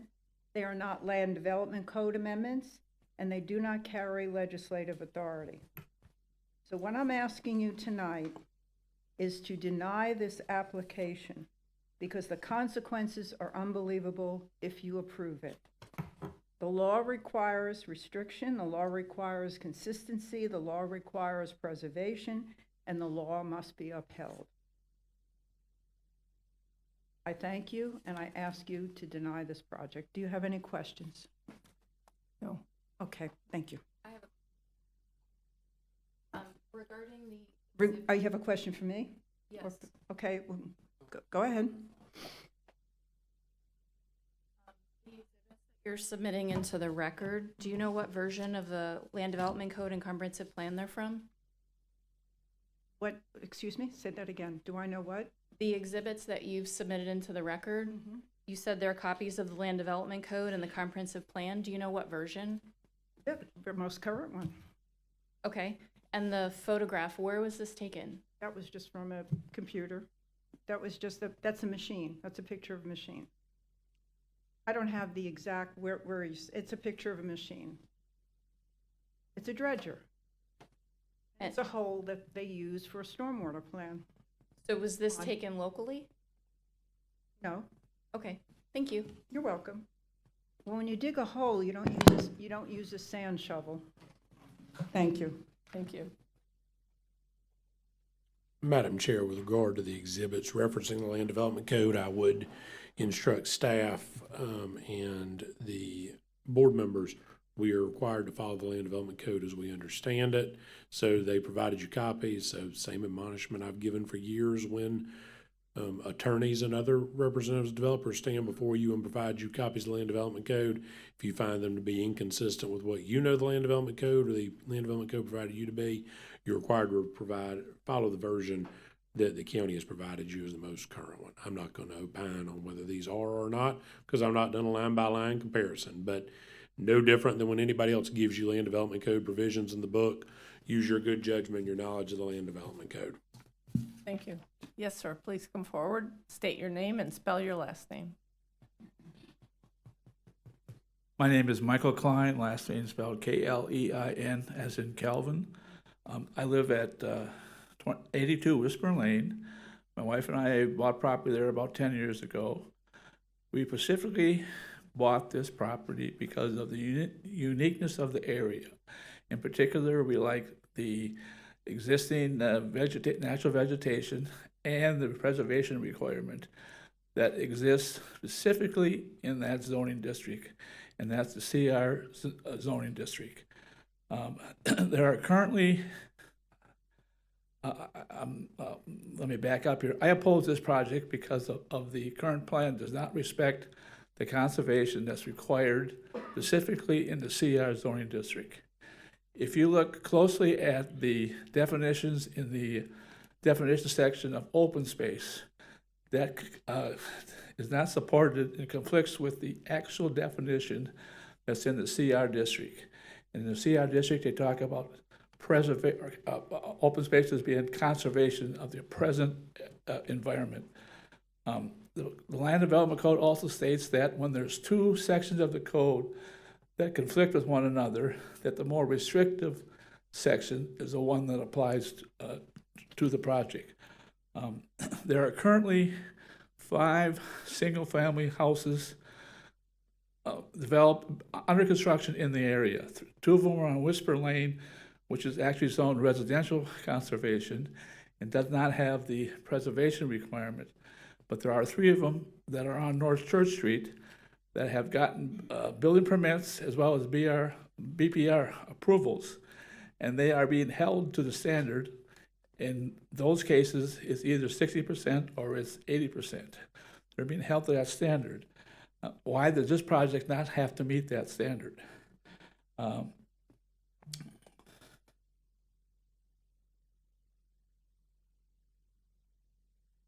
I specifically request that you apply the code as it is written, and not the director's determination that has made some evaluation between open space and farmland.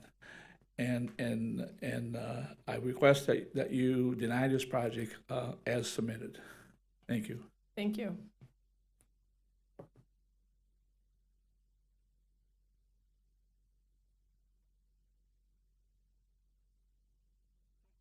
My name is Jacqueline Puglia, P-U-G-L-I-A, and I live at 1103 East Nursery Road, also in this Chat Holly community. I basically agree with everything that my neighbors have said, and I respectfully ask that you reject this project. This is not conservation, and it's not going by the same rules that apply to us. So we have wetlands on our property, we respect those wetlands, and it's basically retention area. We're in a floodplain, and we need to be all held to the same rules. Thank you. Thank you.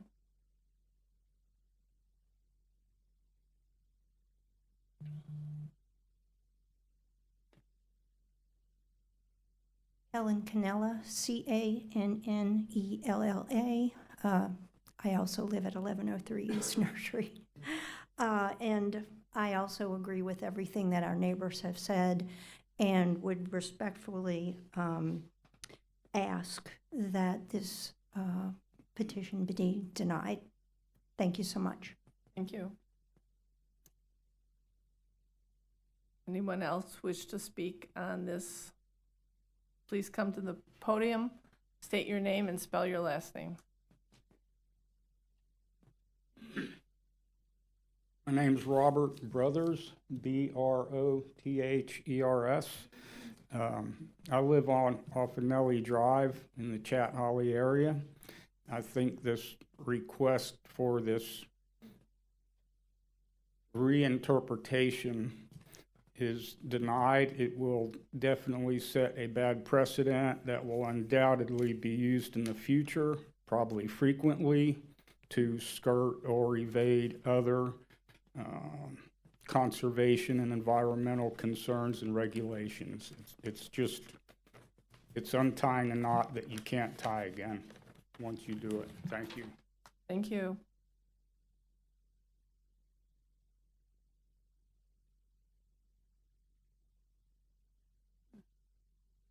Curtis Smith with Nautilus Civil Engineers, local civil engineering firm here. I'm trying to understand why there's confusion about this being the first time that this has been something we've discussed. This particular code section changed, the discussions about the conservation, it changed in 2018 or 19, I believe.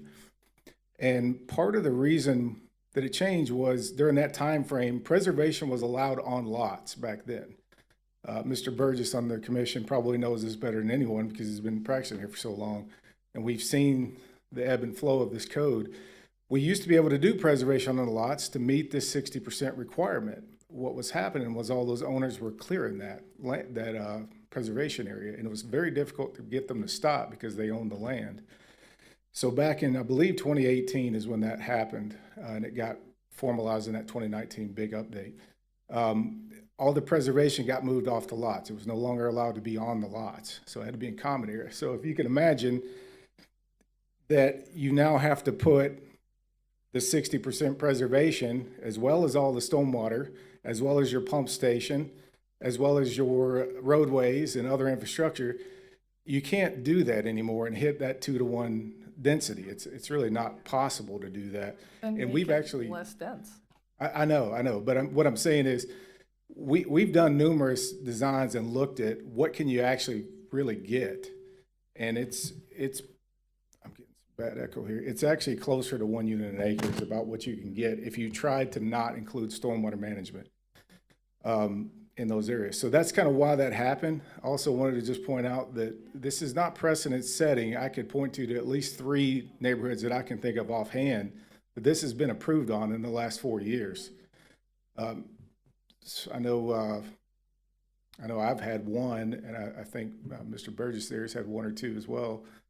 And it's for the wet ponds, and the wet ponds are habitat. I would argue it's probably a better habitat than the wetlands are. The wetlands by themselves are, because it creates a lot more biodiversity, and the things that live in the wetlands around it use that. You know, the animals use that for watering holes and things. So, you know, I've been involved with this particular interpretation for quite a long time, and I remember when we discussed it, and Mr. Carpenter and Stephen Schoen as well kind of came to that conclusion that for us to make this work, moving preservation off the lots, this has to be allowed in it. So I just want to give that background of where this came to be. So I appreciate it. Thank you. Anyone else wish to speak on this particular development? Okay, I don't see any. We will close public comment. Any comments from the commission? I have some, but I'll let you. Oh, I'm sorry. I know, I forgot. Yeah, sorry. Let the applicant. And staff, they want to address. Right. Thank you, Tina Ekblad. For the record, I want to address a couple of comments that we heard from the public. First and foremost, with regard to the flood zone, this is not a coastal high hazard area. It's actually what's known as a AE flood zone, which means there's a 1% chance of annual flooding. The reason is it is an AE zone and not an X, like you heard from some of the other cases today, is because the federal government has actually mapped this area. So there's a base flood elevation, and any home that would be built needs to be above that base elevation. The AE zone is not an indication of a high hazard area. That is a different federal designation that occurs along the coast as related to storm surge. That is not happening on this site. With regard to the open space and the definitions and what we're dealing with here, I want to clarify a couple of things that you heard. First and foremost, the definition of open space in the Land Development Code is extremely broad and is not being applied to this project. I agree with the statements that the conservation residential zoning has a more restrictive definition of open space. It does. Open space in the glossary in any other zoning district would allow lawns, walkways, active and passive recreation, playgrounds, and swimming pools to be counted as open space.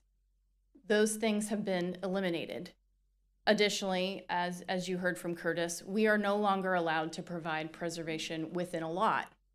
We also cannot provide stormwater management within a lot. In Walton County, if you have a residential development above 1 home, you have to demonstrate stormwater management outside that lot. And that means clearing the property to some degree. I have already explained and testified under oath that we are not clear-cutting the entire property. You can see on the site plan in your packet the areas that will be labeled preserve in the plat where the existing wooded vegetation will remain. Yes, we have to provide stormwater management. That is required by the state and has been for a very extended period of time. And those regulations changed with the last legislative session and now actually require more land area for that treatment.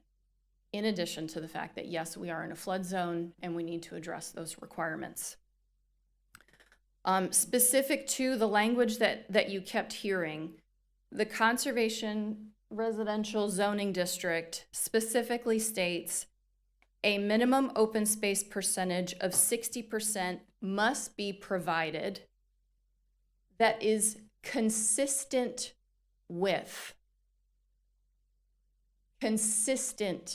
with, not required conservation of natural areas, not required environmentally sensitive lands, not required habitat. It says consistent with. Stormwater management does not inherently conflict with the preservation of wooded habitat. It does not inherently conflict with farmland. Any of you that have worked on an agricultural property know that the #1 priority on farmland is to stream that water off as quickly as possible so your crops don't rot. They don't attenuate the way a single-family subdivision does either. A stormwater management pond is not inconsistent with the conservation of habitat, the conservation of natural land, or environmentally sensitive land. It does not conflict. It is appropriate. And we have agreed to the conditions by staff to provide additional plantings around those stormwater management areas to, yes, create additional habitat and biodiversity as appropriate for a water area.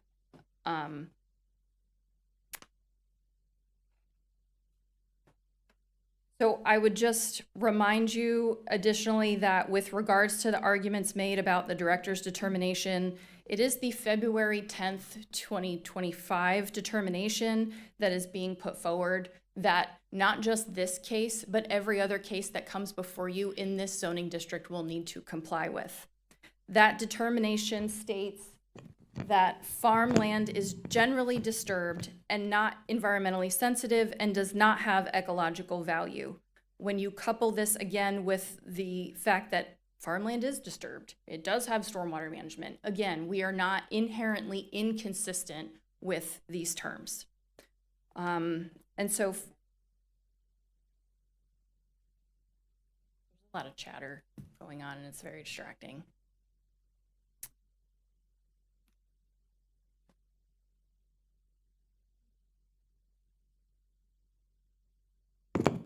So in closing, I would state that stormwater management has been determined to be consistent with the minimum open space percentage in the zoning district as provided in the director's determination dated February 10th of 2025.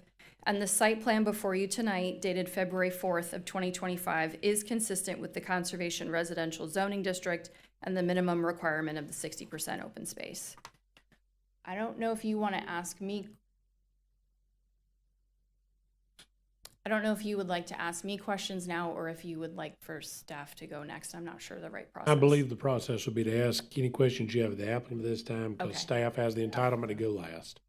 Thank you. Yeah. Does anyone have any questions? Go ahead. I'm just curious, how many lots would you have to take out of this plan in order to separate the conservation out of the stormwater? How many lots would you just have to reduce it by? I don't understand the question. Separate the conservation So to from. take that, the conserved area out of the stormwater, how many lots would you have to give up in order to make them separate? If you weren't counting stormwater facilities as conservation space. I can't answer that question, and I don't know that the engineer has done those calculations. I would suggest that the code doesn't say that. The code says 60% open space. We're discussing what is open space, and I think that's already been adjudicated by Matt Carpenter in his director's determination. I think we're talking about something that has already been resolved by Mr. Carpenter. I don't agree with that. Yeah. There's not a conservation requirement. Well, I There's don't an interpret it open that way, space Dean. I'm requirement. sorry. I don't agree with you. You're not the authority on it all, so. Matt Carpenter was. Well, again, it was his opinion back then, and he is no longer here with us right now today. We don't have a director's Listen, determination they that can take it to the contravenes. magistrate. Okay. Right. I'm just putting my notes on the record. Okay. Any more questions for Ms. Eklund? Madam Chair, may I? Yes, sir. Ms. Ekblad, I understand your testimony to be that the stormwater pond proposed constitutes open space because it is consistent with the conservation of natural areas, environmentally sensitive lands, habitat, or farmland. Is that accurate? It is consistent with, yes. Would you agree that not all stormwater management systems or stormwater ponds will necessarily be consistent with that determination? Yes, industrial would not be, unfortunately. Y'all could probably hear those exact two questions for staff in a few seconds. So thank you very much. Okay. Then I guess we'll have staff come back and. You want me to go ahead and get those out of the way now? Sure. I'm going to have one about the director's determination, maybe. Yes. So you heard what I just asked. is it your position this stormwater plan, that this specific stormwater pond is consistent with the conservation of natural areas, environmentally sensitive lands, habitat, or farmland? Yes. Okay. And do you also agree that not every stormwater pond or stormwater management system will be consistent with that? Yes. In so much as what I wanted to point out is this director's determination, which was amended in 2025 by our new director, Stephen Schoen, this directive says we treat conservation residential zoning differently. That's what this says. We're not looking at Chapter 9. We're not looking at the glossary. This is how we're going to treat CR zoning moving forward. And it says, open space in the context of conservation residential include landscape buffers, wet detention ponds, and recreation areas. And it also says, like I mentioned earlier, these areas shall be designated on the plat as preserved areas and also common areas. Like they were discussing, that it can't be on the lot and it's going to be identified both on the site plan and the plat as common area. Because Curtis is right. When these people get their deed and they look at it, it's like, I own this. I want to cut it down. Whether it's preservation or conservation or whatever, they'll cut it down. But irrespective of the I want to come back to my question, if I may. Yes. Irrespective of the director's determination, it is your position as a planner for Walton County that not all stormwater ponds, or if we want to use the director's determination language, wet detention ponds, will necessarily be deemed consistent with conservation. In other words, do you agree that it is a case-by-case decision based on what is presented to you? Yes. Okay. And I'll have some comments at the conclusion of any questions you have related to precedents and what you have been presented. And I have a few comments, because I too am an engineer, and I too have worked with stormwater and detention. And in my opinion and good engineering practices, the intention of conservation residential is to permanently preserve land in a natural or minimally disturbed condition. It is the intention to protect environmental resources and provide meaningful open areas that offset developmental impacts. Stormwater management facilities do not meet this intent. They are subject to regular maintenance, sediment removal, vegetation management, periodic disturbance. They're not maintained in a natural, undisturbed state. Stormwater facilities are characterized by variable water levels, safety, and access limitations. It's not like this stormwater pond is going to be a recreational facility for the neighborhood. And stormwater ponds operate features, with access easements, maintenance drives, further limiting their suitability for passive recreation or conservational use. And any incidental ecological or aesthetic benefit associated with these facilities is secondary to their primary engineered function and does not constitute intentional land preservation. And also allowing required stormwater infrastructure to count toward open space kind of results in a double dipping development mitigation measures, which kind of results in the amount of land permanently preserved in accordance with the purpose and the intent of conservation residential zoning regulations. And based on what I just said, in my engineering opinion, stormwater facilities do not qualify as open space for the purpose of meeting open space requirement of conservation residential zoning. I have a question for you. Do you think if these were traditional swales, would you think differently then if this was not wet? Perhaps, but there's no way that they could meet the stormwater management in a traditional swale. There's not enough volume. It could if they take out the amount of houses they're trying to build. build. Well, that's true. If you lessen your development. Is my point. Yeah.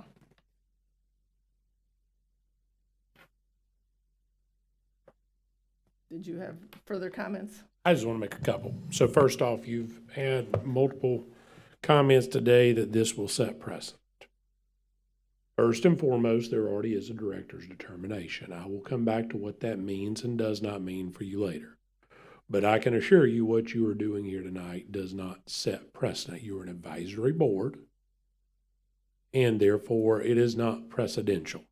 But two, before I reach the director's determination, I think there is a critical distinction that has been made and that I think you've already talked about. And that is the fact that under conservation residential, the definition of open space is different than every other open space definition in the LDC. And it does include this language, 60% must be provided that is consistent with. To me, I'm advising you, without telling you how I would find on that issue, that should be a case-by-case determination. I would note that both Ms. Ekblad, who I think we can acknowledge has ample professional experience to testify, as well as the county planner, who certainly does, have both agreed the same thing.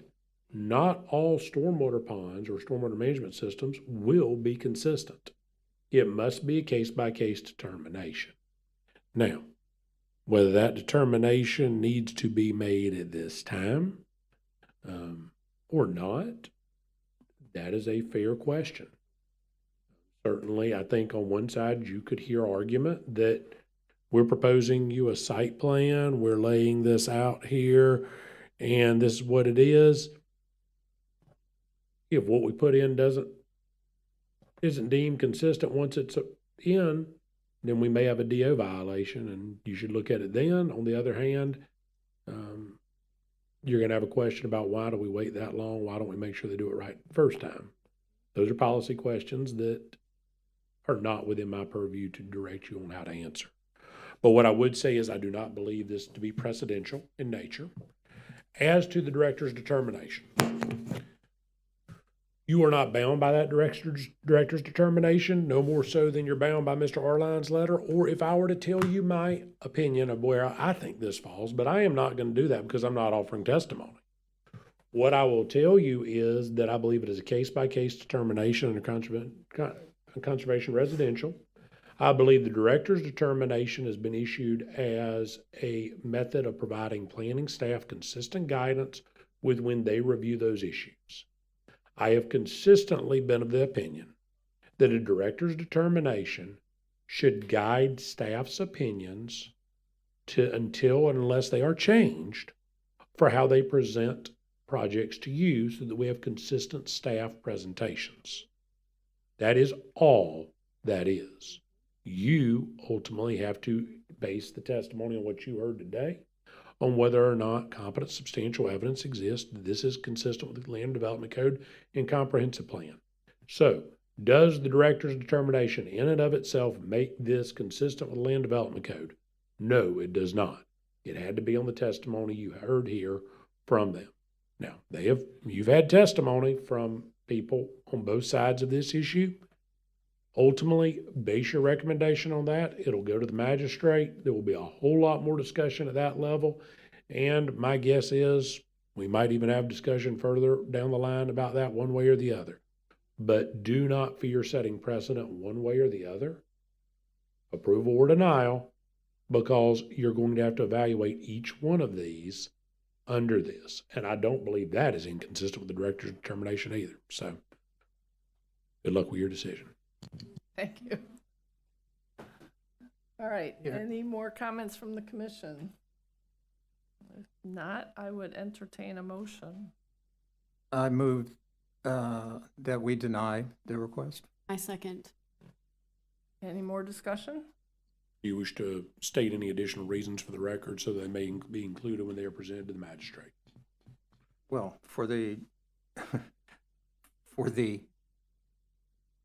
items that were presented earlier and point into the record, but I mean the issues really comes down to stormwater ponds not being a conservation, and this goes against the zoning. You're finding it to be inconsistent with conservation. Consistent, right?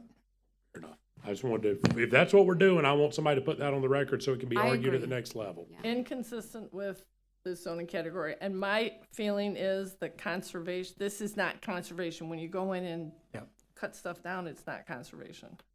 So anyway, we have a motion and we have a second. Any more discussion on this?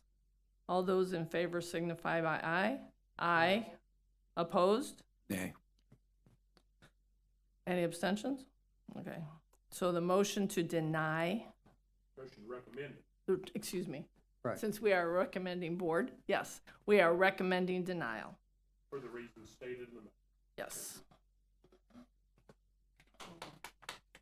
All right.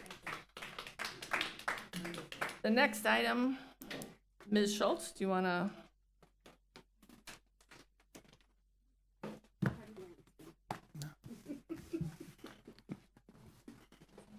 My day. Meeting unless we have a little spat, I don't.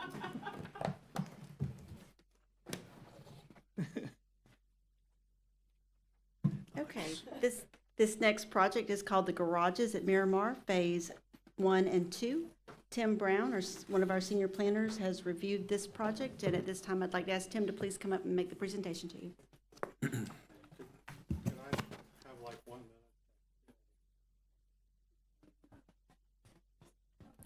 Sure. No, we have one more after this.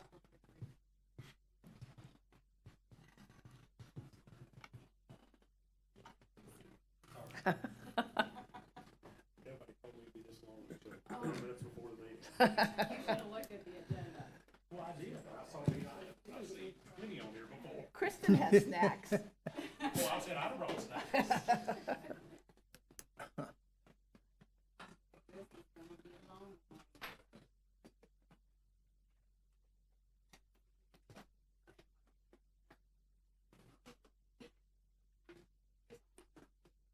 I say proceed, I'm listening to you. Okay.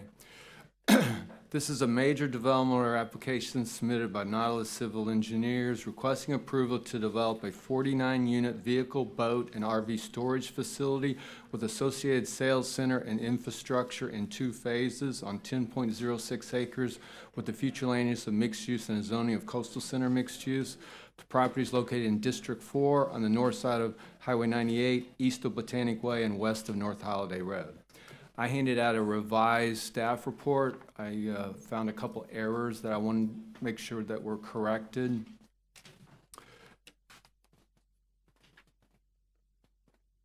I don't have it in my staff report, but they are filling some wetlands on the site. That fill is 10% ISR, so their maximum ISR is 68.6%. I don't have on here, however, the exact amount of fill wetlands that they're proposing, but they're well within the ISR at providing 33%. This was approved by the Design Review Board. They also received a deviation for the Design Review Board for the roof. Typically, when you have a parapet roof, you have to have 3 vertical changes. They got a deviation just to have a flat parapet roof. With that, I'd like to enter the staff report into the record, please. So entered. And I'll take any questions, or I'll turn it over to the applicant. Yeah, on your report, structure height, I think it's just a mistake, but you've got proposed 25-foot and 12 stories. Yeah, I that think should be 2 stories. Yeah. Sorry. Oh, they're really skinny. They're really short people walking around. You're short here in most places. Yes.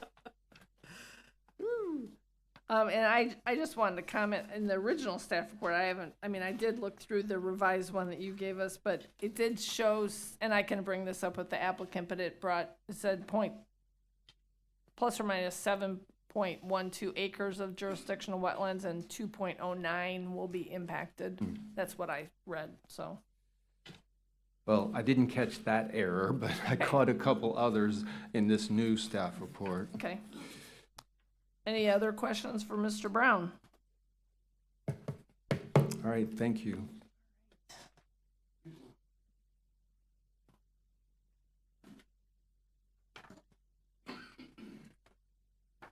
Well, we kind of, I hate to bring this back, but we're in quasi judicial.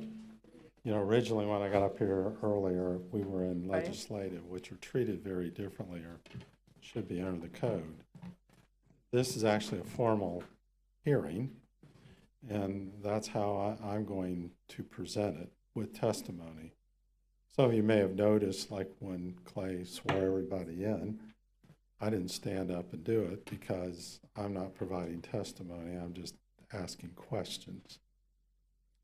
So with that, what I'd like to do, and again, because it's a quasi-judicial, unlike a legislative, sole issues that are before you are, do we comply with the comprehensive plan and the land development code or not? That's it.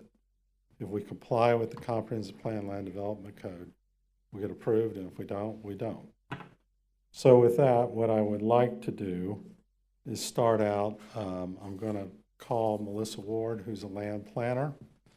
And unlike on a quasi-judicial where I just turn her loose, I am going to ask her some questions. So with that, Melissa, could you come up here? Good evening again. Tell them who you are and your credentials, please. Melissa Ward with Dunlap and Shipm. I'm an AICP certified planner with the American Planning Association, 20 years of experience, 11 of which was working for Walton County. We represent, and working for Dunlap and Shipm, representing the applicant tonight. I don't know, Brooke, I intend to present her as an expert as a land planner. Do you? I would have no objection to that. All right, then we would present Melissa Ward as an expert in land planning.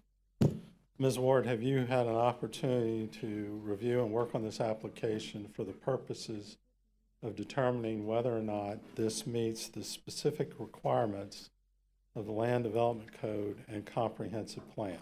Yes, I have. And in your expert opinion, as a certified land planner, does it? Yes, it does. Could you go over for the Planning Commission each of the relevant requirements under the Comprehensive Plan and Land Development Code, and we'll exclude those that are specifically engineering, such as stormwater, and explain to them what they are and why this complies? I'll be happy to. Thank you. The books that were being handed out, I don't know if he entered them into anything, but they have not. Well, we'd like, hang on, I guess you. Yes, I'd like to do so rather than, I can do the testimony to authenticate it. Can we stipulate to the? Ms. Ward, is the binder that's been presented labeled Garages at Miramar, MAJ 25-000056, Planning Commission, February 12, 2026, with D&S for Dunlap Shipment at the bottom, the binder that you prepared as part of your testimony on this matter? Yes, Is it true and correct? it is. Madam Chair, based on that, you're welcome to accept into evidence if you want. Staff will have an opportunity to question or cross-examine if you like, Ms. Davis. Yep. It's accepted. In particular, tab 3 is the planner report as provided by me as a certified planner for the applicant for the Garages at Miramar project MAJ 25-000056. This particular report discusses the code requirements, recommendations, and satisfaction of those for this project. The property is zoned coastal center mixed use, and dealing with that, we look to the Land Development Code under section 2.02.21 and in direct relationship 2.03.00, which is the primary uses in a chart in chapter 2 of the Land Development Code. Coastal center mixed use is a mixed use commercial category historically used in Walton County for commercial uses along 98 because at that time when it was first adopted, we did not have general commercial zoning. So the commercial coastal center mixed use includes uses such as mini warehouses. That's listed under 2.0300 as defined in the code. Those mini warehouses include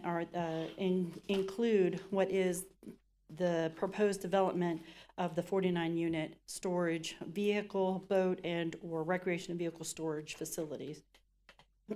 So therefore, it's a use that is allowed as a primary use and is defined in primary uses and complies with the Land Development Code. There is a subsection G, Special Development Standards.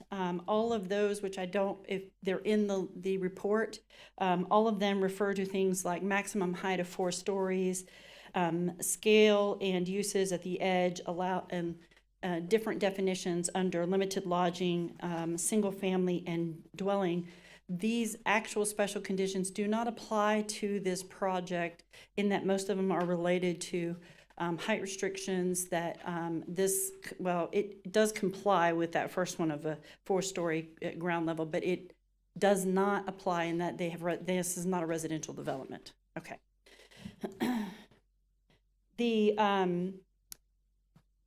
Specifically, the interesting parts to this project relate to, we will get into Chapter 5, talking about parking spaces. Parking under the code, because it says many warehouses, and that's how it's defined, it comes into play at 12 parking spaces because it's 1 per 10 storage units.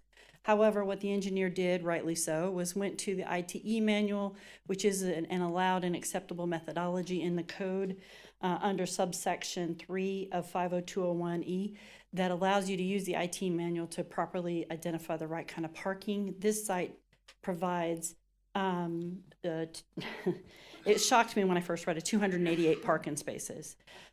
That meaning that within those units, which are for vehicles, that's where they're parking. So we are not providing 288 parking spaces around the units. So I want to make sure it's clear. It's not added extra parking asphalt.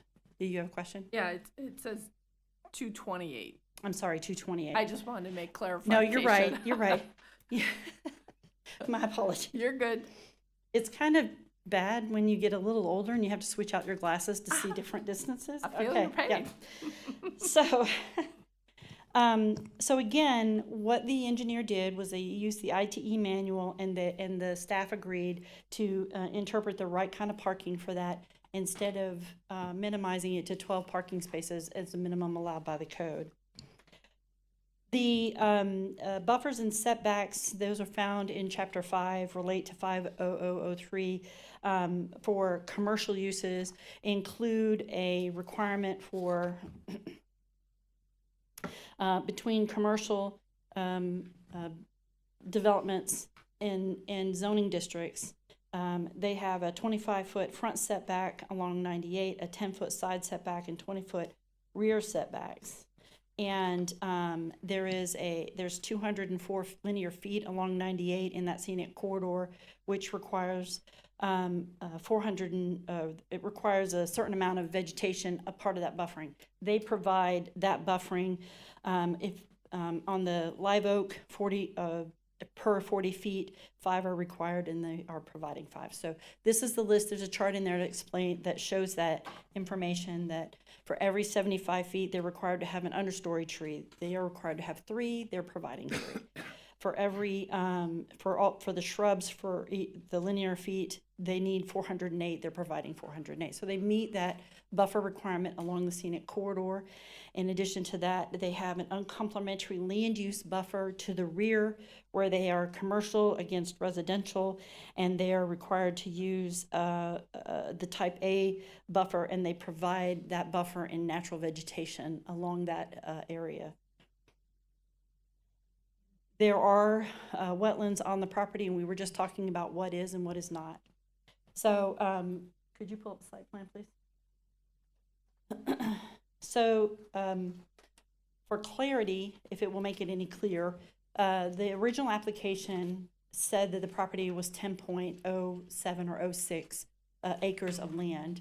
But when they surveyed everything out, got that defined, that number came down to 9.83 acres. And on that 6.88 acres of wetlands, of which the impact, I'm trying to make sure, the impact is 2 acres, give or take. I apologize. My numbers are not broken down into acres. It is on the site plan and defined clearly as to what those impacts are. So what Mr. Brown entered into or spoke into the evidence was that the way that the comp plan has it and the way the land development code has it in Chapter 4, it specifically says if you're going to impact the wetlands for developable uplands, you reduce either your residential density down to 1 to 20 from the underlying density, or you reduce your impervious surface ratio from whatever it is down to 10%. Well, Coastal Center Mixed Use has one of the higher impervious surface ratios of 85%. So for the area that's impacted, it went from 85% to 10% allowed. Even with that, the entire site would have been allowed to have 68% of impervious surface ratio. However, the development plan that you see before you that's being asked for approval is at 33%. So be clear, we are well below the maximums allowed. So the code requires, and the Florida statutes require, that you meet concurrency in any development application. And those, the concurrency concerns in Chapter 3 involve, where are my pages? Wastewater, drainage facilities, that's stormwater. The engineer will speak to that. Potable water and recreation. Recreation does not apply as it is non-residential. Water and sewer is provided by South Walton Utility Company, Inc., and so we are considered compliant. And the stormwater and drainage facilities will be discussed with the engineer, and then the last of which is transportation for concurrency. I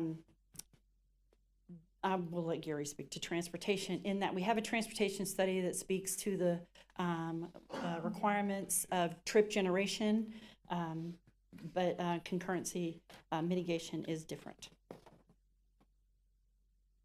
I think one thing we haven't done, you have the issue of setbacks. Do we meet the setbacks under the code? We do. The standard setbacks for commercial development, which I mentioned earlier, is 25 feet in the front, 20 feet in the rear, 10 feet on the sides. We actually exceed those setbacks by providing a significant difference. I apologize. My report is double-sided, but it is missing all the odd number pages. Excuse me.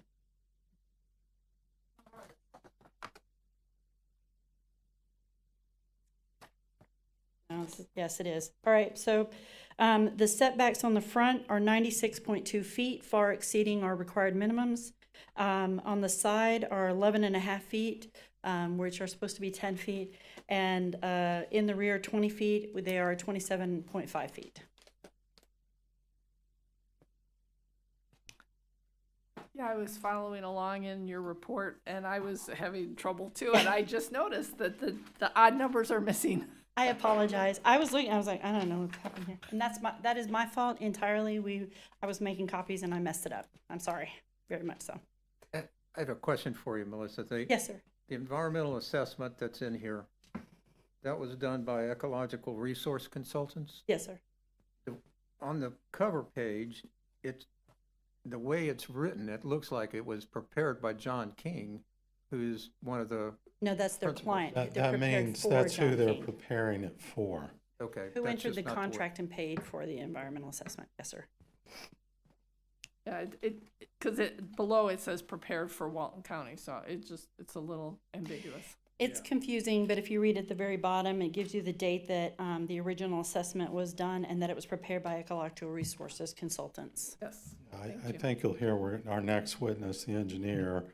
Well, I don't know why they write it this way, but what happens is the engineer hires environmental consultants, tells them who the client is, and advises them it's for the purpose of submitting to the Walton County Planning Department. No, I think though Brooke may have some cross-examination questions for you. Ford, I see at the front of the development, there's a road that is also going to be on the site. Is that correct? Oh, yes. I see what you mean. There is a bypass road that comes off of that and goes to the east. So this is going to encourage connectivity to the adjoining parcels? Correct. I also see notated on the site plan that there's a discussion about a potential for phase 3. Where would that connectivity come in? So this project, as it is designed, is phase 1 and 2, but the overall parcel is quite a bit larger. Phase 3, when it comes through, will have, and Curtis would be more appropriate to answer that question, but I am, in fact, maybe you should ask him, because I don't have the design for phase 3. So my apologies. I don't have anything else. Well, I guess it's, because it's quasi-judicial, I don't know whether you get to ask questions or not, but if you'd like, you can. We technically do, but I would say we would wait for the That's what I was concluding thinking. portion of that time to do so. Any other witnesses from you, Mr. Shipman? Yes, sir, we would call Curtis Smith.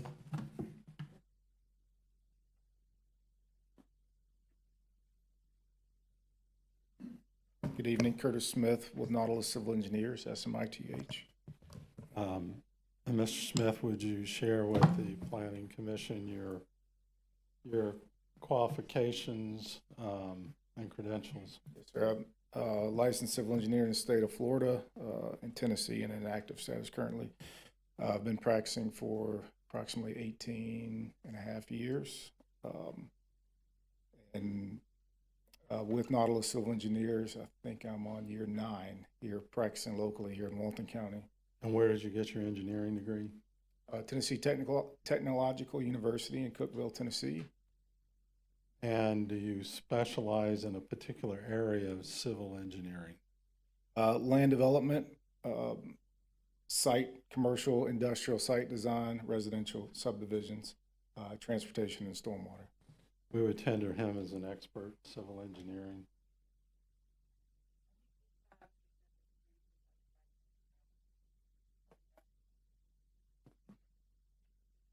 Mr. Smith, did you perform the engineering work to create the site plan, which I believe is tab number 10 in the notebook? Yes, sir, I did. And did you do the stormwater design and stormwater calculations? Yes, sir.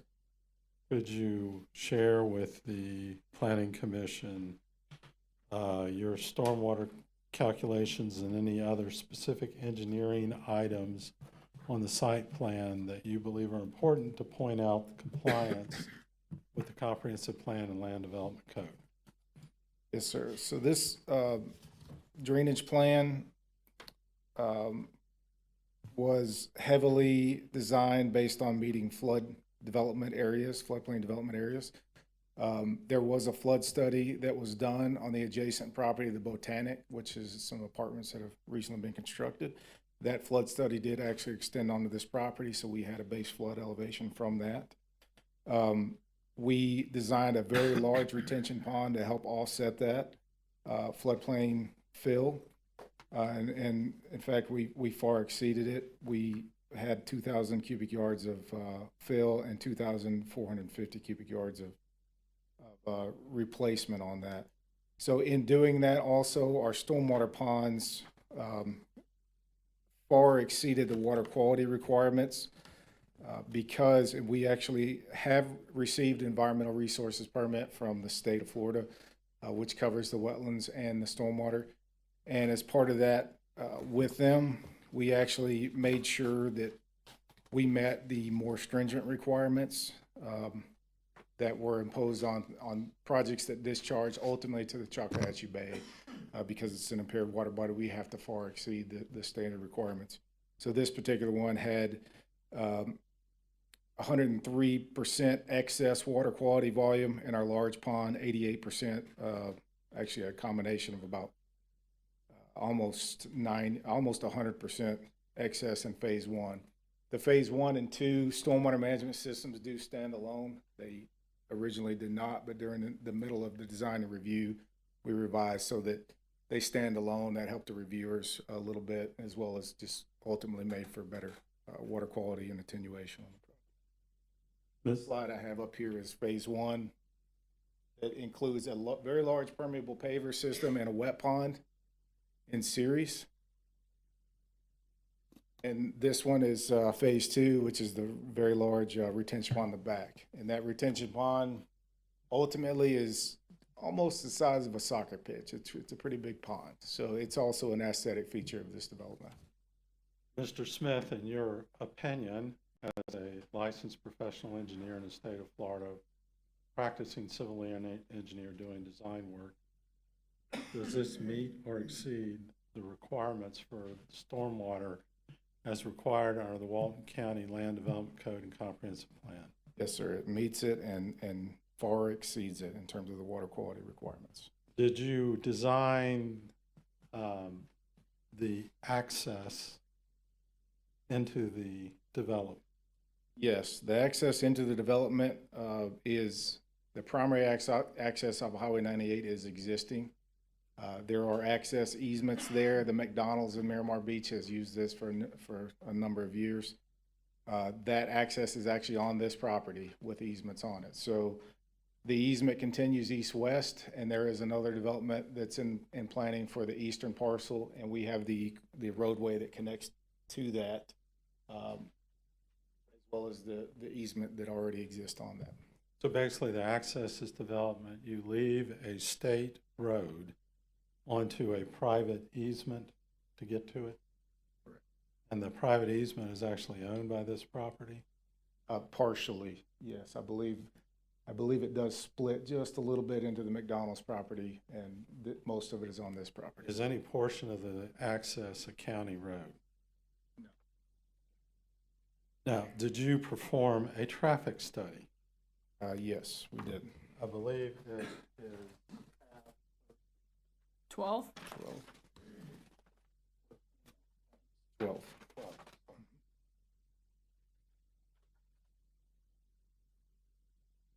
And before I ask some questions, I am going to go ahead and I'm sure Mr. Atkinson will disagree with me. I'm telling you the wrong thing about the law, but first of all, we used to do traffic studies for the purpose of calculating mobility fees, or before that it was prop fair share fees, but those have been done away with or suspended as of right now, so they can't be used for that.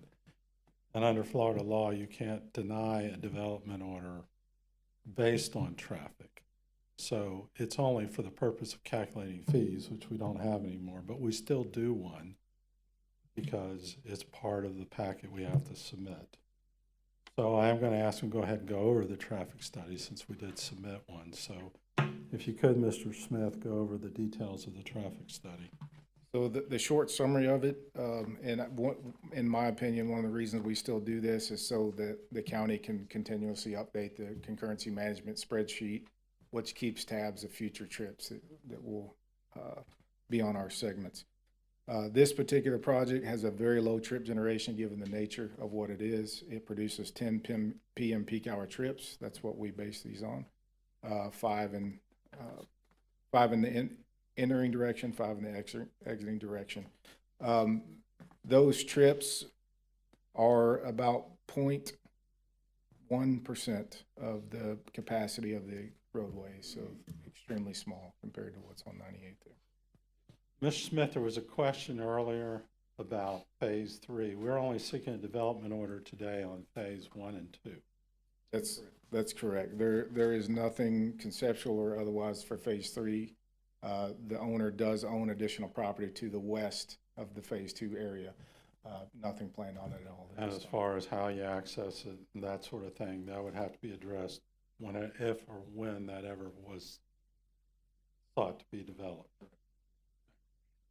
Mr. Smith, in your opinion, as a licensed professional engineer in the state of Florida and acting as a civil engineer who designs development projects, does this project meet or exceed all the requirements under the Walton County Comprehensive Plan and Land Development Code? It does. Thank you. I would tender, Brooke, do you have a question? Hey, I got one question. Yes, maybe you can clarify this. What's north? Is there any buffer zones from this property to that residential area that's right above it? Yes, sir. There is a very large buffer on the north side. I believe it's a 25-foot buffer. I'm going to have to find the landscape plan. It's either a 20 or 25 foot. Most of it is natural vegetation. It's just going to be retained. Okay. And those are residential preservation lots. They're 4 acres in size, which entitles one house. Right. The reality is they're 100% wetlands. So if anything does build It's gonna be way up on the north, because they'd have to come through a lot of wetlands to get. Okay. Mr. Smith, I just, I want to make sure that we're clear. My point is, as far as the access to phase 3, is based on the site plan and the numbers and things. Would access to phase 3 affect any of the numbers for things like I see that there's wetland or preservation around the edge and things. So that's where my concern comes from as far as the access to phase 3. We have thought through that. Access for phase 3 would actually come off of that new public roadway, Botanic Way. That's where the uplands on that property exist. So that's where anything would come off. And, you know, it may not even be a phase 3 of this project, but if that property that's owned by the current owner currently, if we did add on, it would be accessed off of that. There is potential for pedestrian connectivity via wetland walkovers, but that's about the extent of it. I don't have any other questions.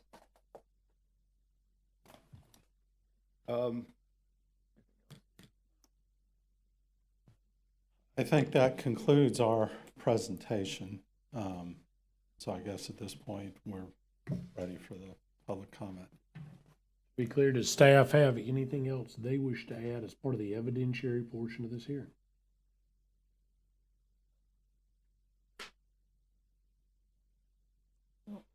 I'm saying head shakes of no. Yeah, okay. And now with regard to, are there any other, Mr. Shipman or Ms. Davis, are you aware of any other person or group requesting affected party status? As far as I know, no one has asked to be a party in this case, other than Walton County through the planning department and the applicant. Yeah, not from the county's perspective either. So the evidentiary portion should be deemed closed at this time, Madam Chair. Anything from this point forward is public comment. As this will solely be public comment, it is to your discretion whether a timer is used. I know when we are not under formal evidentiary rules, or when we are not under a formal hearing process, as Mr. Shipman requested, we have opened those times pretty much well unlimited to allow it all to be testimony, but I'll defer to you, Madam Chair, if you wish to impose the 3 minutes. I'm gonna stick to the 3 minutes. It's getting late. Is anyone here that wishes to speak to this proposed development?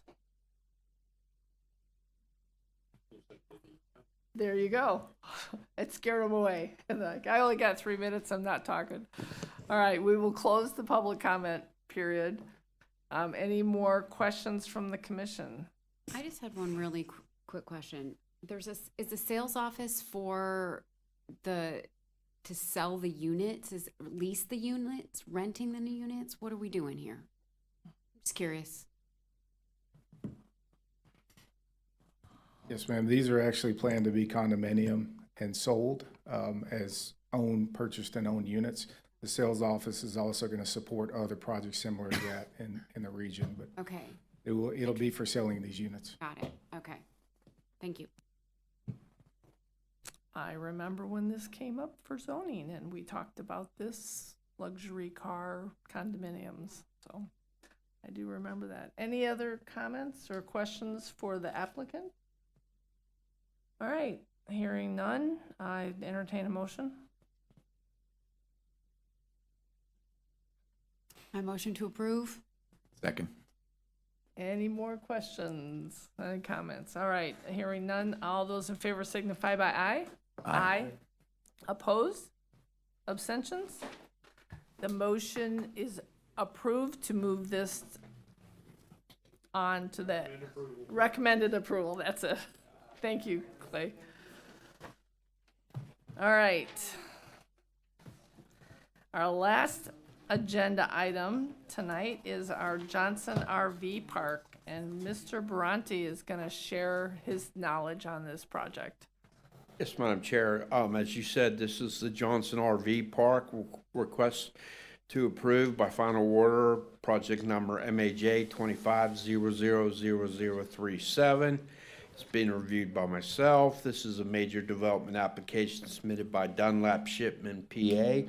on behalf of Robert Johnson Painting Incorporated, requesting to develop an RV park, including 44 RV pads, an office, laundry, and 2 restrooms on 6.10 plus or minus acres. The project site has a future land use of rural residential and is zoning category of rural village. The property is located in District 1 and is located at 205 McDaniels Fish Camp Road and is identified by the parcel numbers in your staff report. Madam Chair, all comments have been addressed, and because you have been asking for the other one, it is in Zone X, but there is a 3.35 acres surface water pond on site. We have received 1 staff report. I have the one public comment, excuse me. I have the packet on your desk numbered 8. That's all we've received. May I enter the staff report in the record, please? So entered.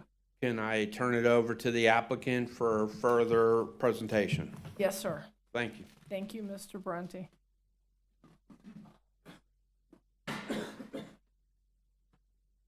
Gary Shipman, on behalf of the applicant, again, will be presenting it in testimony format.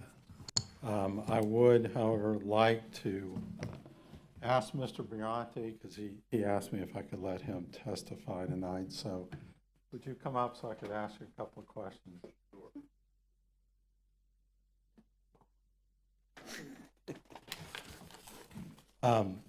Sir, as part of your job as a Walton County land planner, did you review the materials submitted along with seeking consultation from other experts such as engineers on whether or not this application meets the Comprehensive Plan and Land Development Code? Correct. And what was the conclusion you reached? That all comments have been addressed, so it meets comprehensive plan and LDC. Thank you. That's all I have. Okay, we would call Melissa Ward.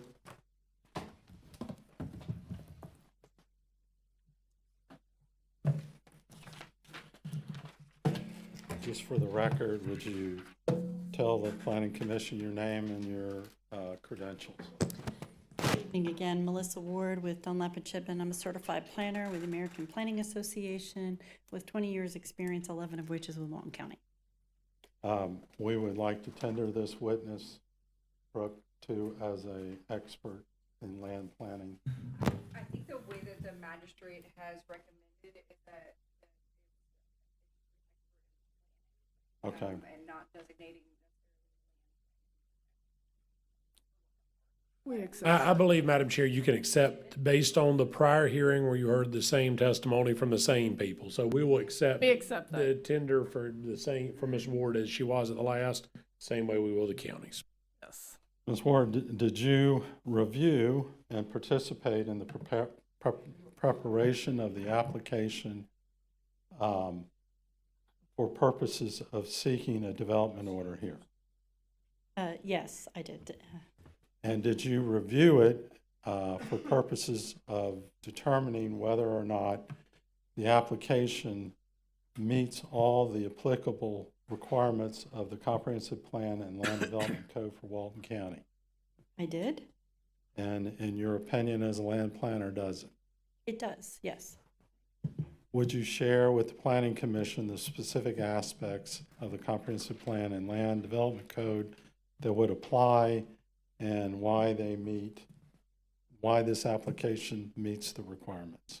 Yes. So thank you for this time. First, I would like to very briefly tell you that a little bit about the property so that you understand where we're coming from. The property is located on the east side of McDaniels Fish Camp Road. McDaniels Fish Camp Road, south of 3280, on the east side of 331. So you're traveling south to the river. It goes all the way down to the river. There are 2 very large RV camp developments down there that go back to the 70s and 80s. And this property back in 1977 was permitted as a 10-unit mobile home park. Over time, they kept up they continued the permitting and all of the infrastructure that had to do with the health department and the state. But the county changed the zoning district in 1996 to rural village, which does not allow for the mobile home park as a commercial use. Rural village does allow what is called a functional related agricultural use, which does allow for RV park. Therefore, we are coming in for the RV park under that zoning district. This is specifically, and which does not require any kind of rezoning. I'm sorry, can I tell you, Melissa, I got ahead of myself. I want to submit the notebook with your study in it and all the other relevant documents into evidence. So at this time, we would present it and hand it out to everyone so they can flip to it. And Ms. Ford, will you just verify for the record that you prepared this and it's true and correct? I do. Just reflect your opinion. Is that correct? It does. Madam Chair, you may accept. We accept this. Thank you. So Mr. Johnson, when he purchased the property, the 10 mobile homes were on the site, and it was continuing, and I use that term loosely, as a mobile home park. He cleaned up the area. The mobile homes were in disrepair, so he cleaned it up. During that process, because again, this is not somebody who's a regular developer, during this process, he was removing mobile homes and cleaning up the area and getting rid of significant amount of debris and things. And then he went to the city of Freeport because it's in Freeport. And there were all of these things that led up to the fact that when he removed those mobile homes, he wasn't able to replace them within 6 months. And at the time, that meant that he lost his vesting or his grandfather's status. So when we went back to the planning department, it was determined that he could not do a 10-unit mobile home park on that property. Now, it is rural village, and he could develop as a subdivision, 20 units and so on, but that's not was not the intent. And so we looked at the possibility of him doing the RV park. The history under Chapter 3 is where we wrote the narrative to the planning department. Along the front of that property, there is an existing 1,152 square foot structure that he would use for an office. He plans to create a less than 800 square foot laundry room, some bathrooms for the facility, a small playground, a small dog park, a 5-foot path that goes through the development to a back fence that leads to a street for people to pedestrian path to the river, and then 44 recreational vehicle pads, by which under the statute have to be no less than 1,200 square feet. So looking at the requirements under the Land Development Code, because an RV park is consistent with the comprehensive plan language and the Land Development Code. Therefore, what we look at now is whether or not he meets the design regulations. So the design regulations specifically for rural village is there's an impervious surface ratio of 60%, and he comes in at 33%, well under the 60% threshold. His floor area ratio is at 50%, but because he's building RV pads and only like a laundry room and some other things, he's at 1.5%. So he's well under that threshold. His concurrency requirements to meet potable water and wastewater. This development with the 10 mobile homes was tied to a septic tank, which was in great disrepair. He's crushing that and tying into the water and sewer, so we're not putting any more septic tanks out there, we're removing them. So he'll be connecting with the city of Freeport for his utilities. And again, with stormwater, the engineer will address that. Solid waste is met by waste management. We've talked about in the past how that's concurrent, and his recreation or open space requirements, recreation-wise anyway, he is not a residential development, so he doesn't have to set aside 5% of the land. However, that pond is a fishing pond that will have seating area around it and an amenity, and the trail leads back to get to the lake yard, so he'll have that space in as part of his open space and recreation requirement. There are no particular habitat that require preservation. His setbacks for commercial development is 20 feet in the front, 20 feet in the rear, 10 feet on each side. He is presenting with 72 feet in the front, 115 feet in the rear, and 10 feet on the side, which also serves as a 5-foot landscape buffer with a masonry fence along there. Masonry being a hardy board fence designed to keep the lights from going into people's houses on the north side of Chad, which are on the south side of Shangri-La. The parking requirements under Chapter 5 of the code for RV spaces, 1 per RV pad, which we will meet, and included, which is 44 spaces, as well as 1 per 350 square feet for the office and the amenities. So we'll have a total of 65 parking spaces on site, including the office, the laundry units, and the bathroom units. And then the landscaping requirements under Chapter 5 include, we provide 10% landscaping for any of the parking areas, specifically where the front building is, the entry office. There are some building foundation requirements. We have 28 shrubs for that. Street trees, there's 130 street trees proposed for this project that go to the interior street of the development. And that covers our boundaries. We do include, by the way, that landscape buffer, that uncomplimentary landscape buffer is along the northern boundary and then down the east side, because the property to the south is vacant and majority of it is wetlands, likely to not be developed in a significant manner. Board, did you also review the actual surrounding community and what is in this particular area? I did. So, I've said this before. I'm from Freeport. I'm familiar with the area. The property right at the intersection of McDaniel's Fish Camp Road and 3280 is the old Black Creek store, which is was still very, very functional, and it has a little cafe. When you travel south and get over to Black Creek Lodge, that road goes east and then south. You can travel it down and get to the Black Creek Lodge RV park, which also has a way to get to a ramp to get to the river, a place to store boats and rent boats, and also a small little facility to be able to get fuel, gas, food, ice, drinks, snacks, so forth.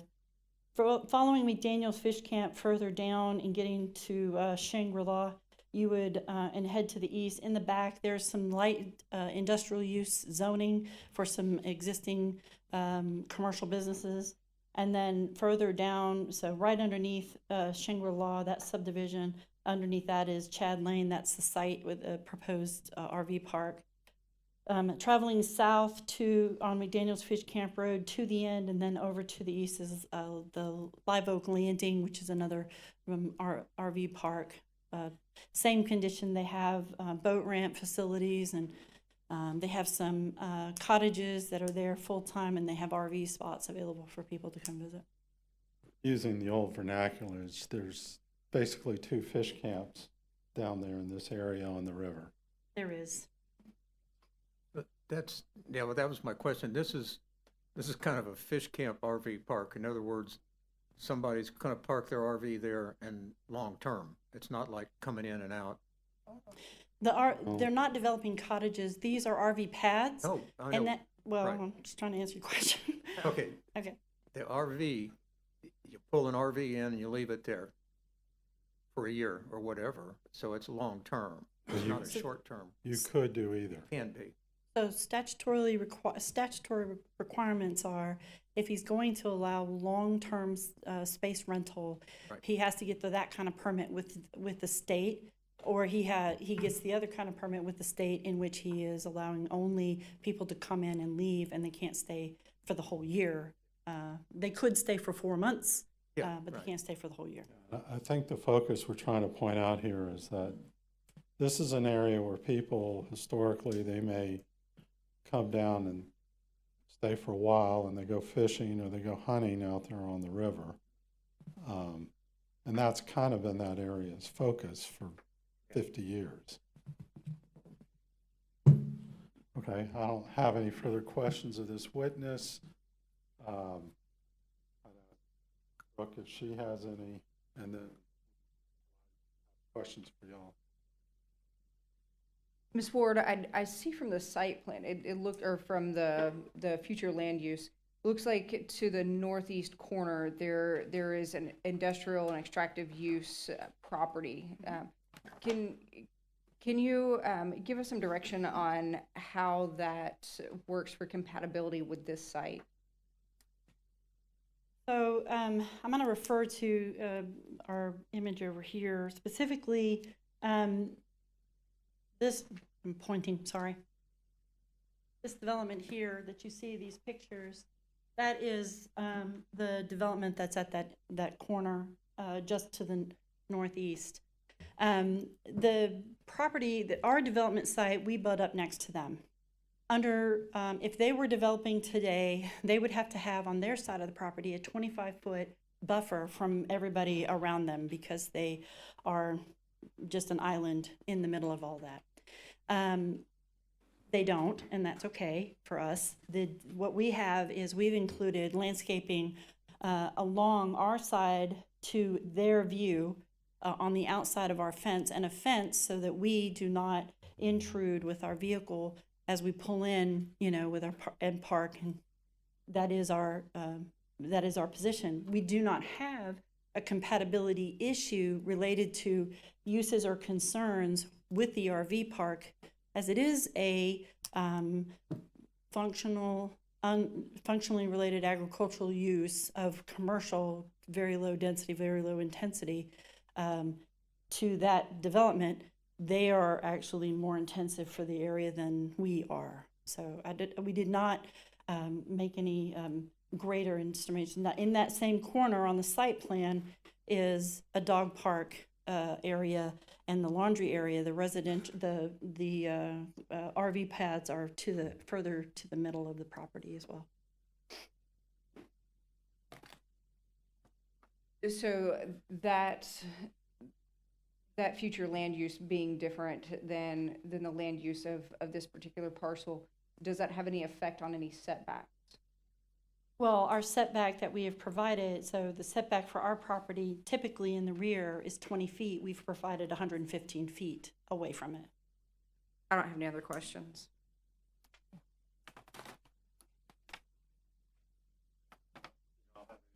Any questions for Ms. Ward? No, thank you.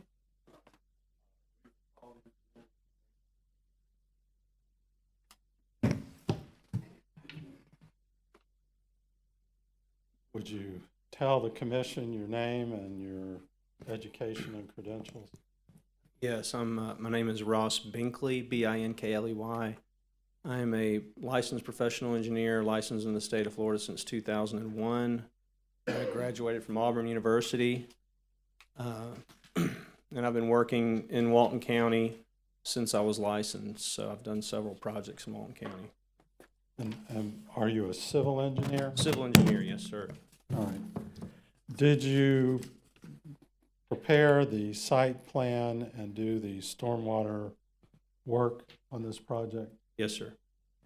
And in your opinion, as a licensed professional engineer in civil engineering, does... I'm sorry, I rejected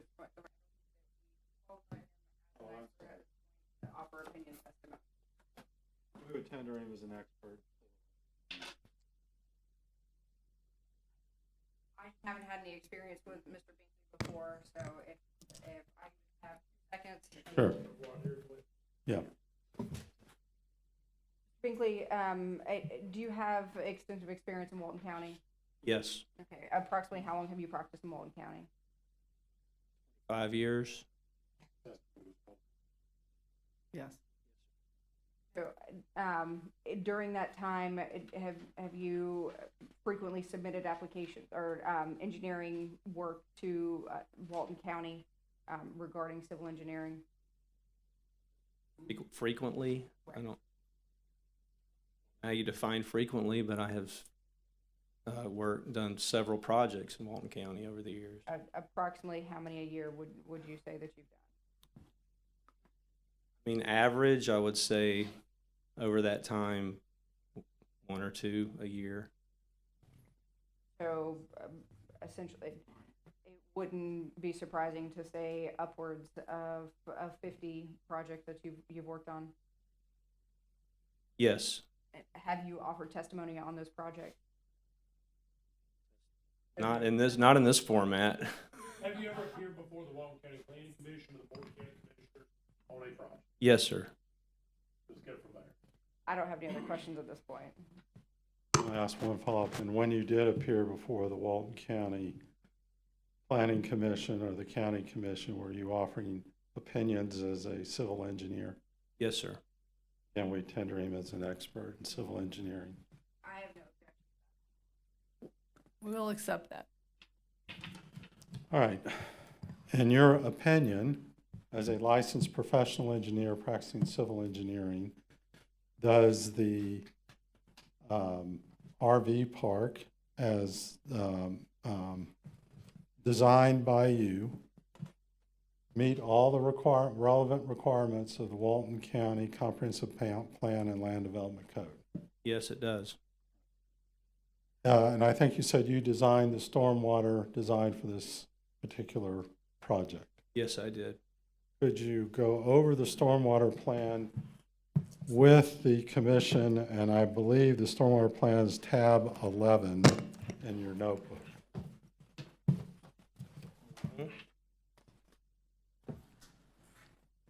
And if you could, just explain your calculations and why it complies with the Land Development Code and Comprehensive Plan of Walton County. Okay, yeah, so the stormwater design for this project consists of 2 separate dry retention basins, one on the east side and a larger one on the west side. They are separate, and so each drainage area, they were required, each pond was required to provide a certain amount of volume, and the county required us to attenuate the 100-year storm for each pond. The pond to the west side, the smaller pond, the runoff requirement you can see it was 697 cubic feet. We provided 2,252 cubic feet, so we're over 3 times the required volume. The pond to the east, I say east or west. The smaller to the west is the one I just spoke to. The one to the east, the larger pond, was required to retain 8,796 cubic feet, and we provided 19,645 cubic feet. So we're over twice the volume requirement there, and both ponds do attenuate the 100-year storm. Did you perform a traffic study as part of your work as an engineer on this project? I did not. Okay. Did you obtain one and review it? No, I did not.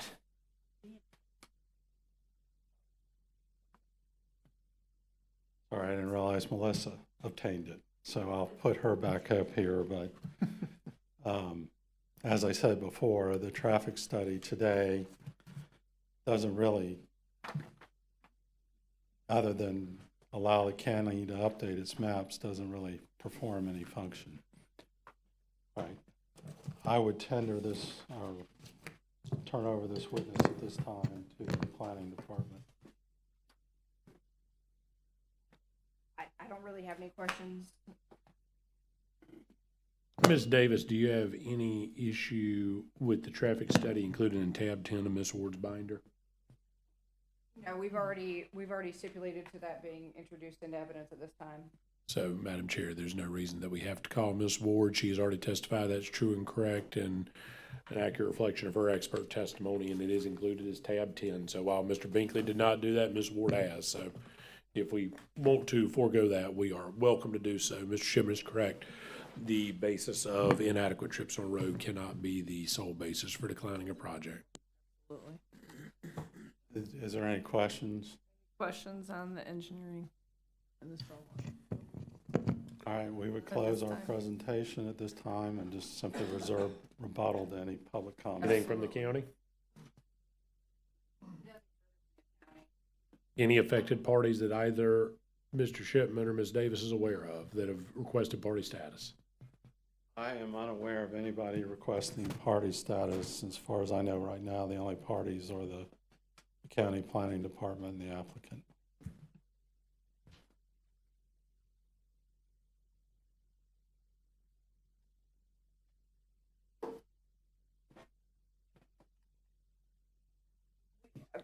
My hesitation, we're not aware of somebody asking for party status at this point.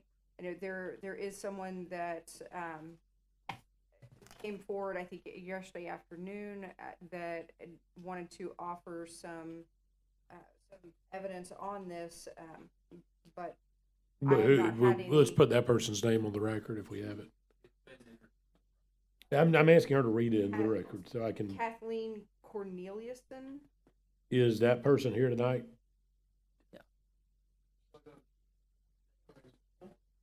All right, so she offered documents that she requested be admitted as evidence, is that correct? That's my understanding for Mr. Baronti. So it was. So based on that, ma'am, if you would like to speak at this time, you are subject to cross-examination by Mr. Shipman and Ms. Davis as to the evidence you wish to present. We will not treat her as an affected party, but she is requested to offer evidence. The only way to offer evidence is in the evidentiary portion of the hearing. So if she just wishes to offer public comment, she can do so and it will not be accepted as evidence, but otherwise she has to be presented.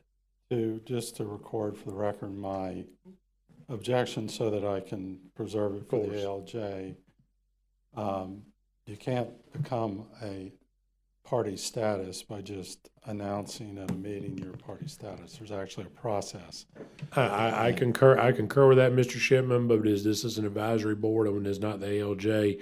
I do want the opportunity for her to offer that evidence. We will take it under advisement. We will not, we'll allow you opportunities to object, but then you'll have a chance to cross-examine or otherwise. And I just want to record my objection so that when this goes to the ALJ, it being admitted as evidence. But that'll be something the ALJ determines.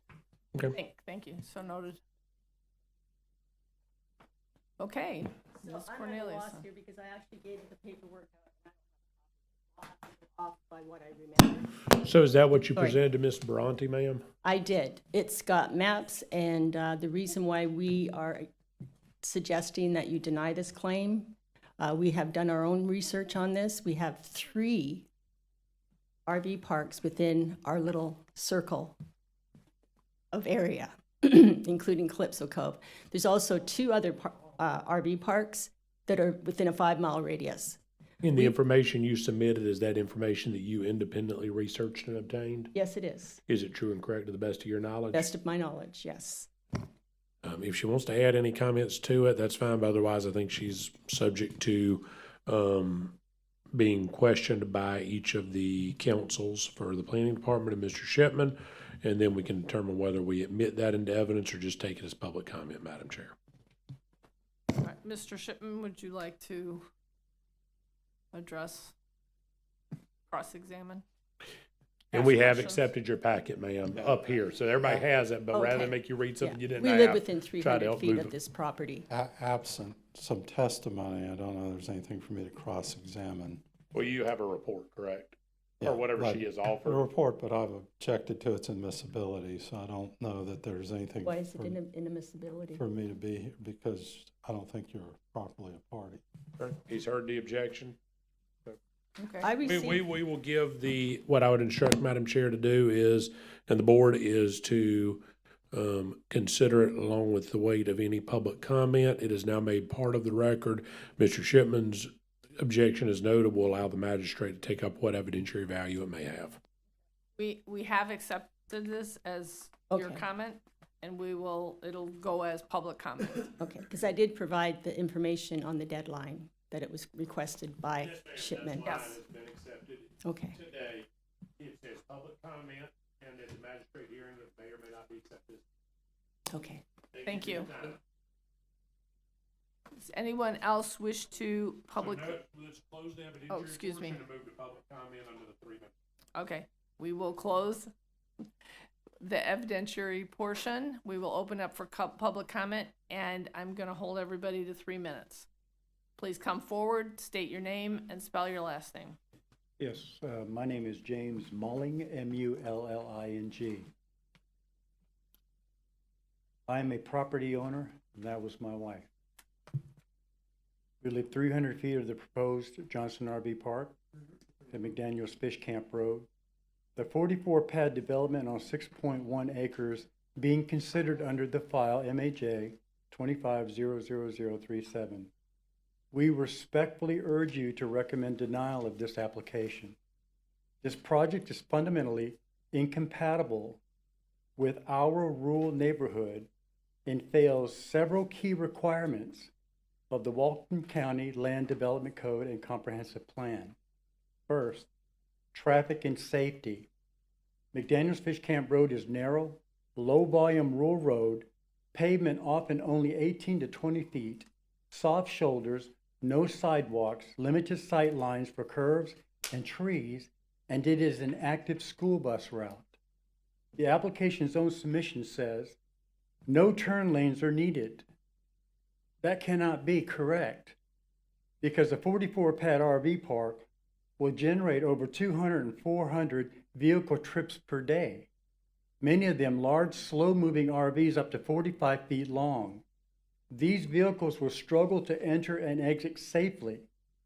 School buses already require wide turns and clear visibility to protect children. Adding this volume and vehicle size creates a serious and unacceptable safe hazard for our families, for emergency responders, and for every resident who uses this road. Second, incompatibility. This site is zoned rural village with a rural residential future land use. 44 pads on just over 6 acres is high-intensity commercial use in a quiet, low-density residential area.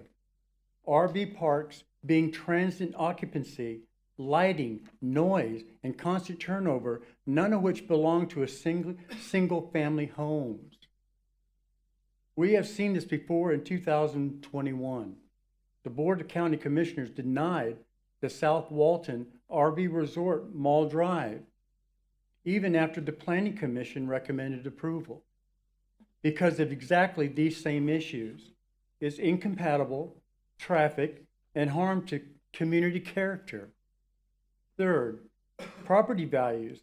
Multiple real estate professionals and studies show that proximity to a basic RV park depresses surrounding residential property values, often by 5 to 15% or more, due to visual impact, perceived transience, and reduced buyer interest.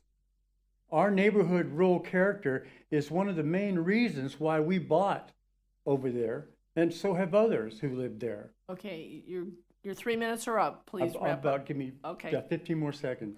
This project directly threatens that value. In closing, the proposal does not meet the county's standard for compatibility, public safety, or protection of rural residential areas. Approving it would set a dangerous precedent for every quiet rural road in Walton County. For all these reasons, we respectfully ask the Planning Commission to recommend denial. Thank you for your time, and thank you for considering protecting our community. A really quick question. Where do you live? I live on 24 North Magnolia Court. That's right behind where the project's being done, 300 feet. Because we were actually Okay, I see. served. Okay. We were served. Are you in the cul-de-sac or are you down the Yes, street? ma'am, we're You're right there in the cul-de-sac. And the area there has really impacted us because people have not pulled permits to take down trees, and it's flooded our yard.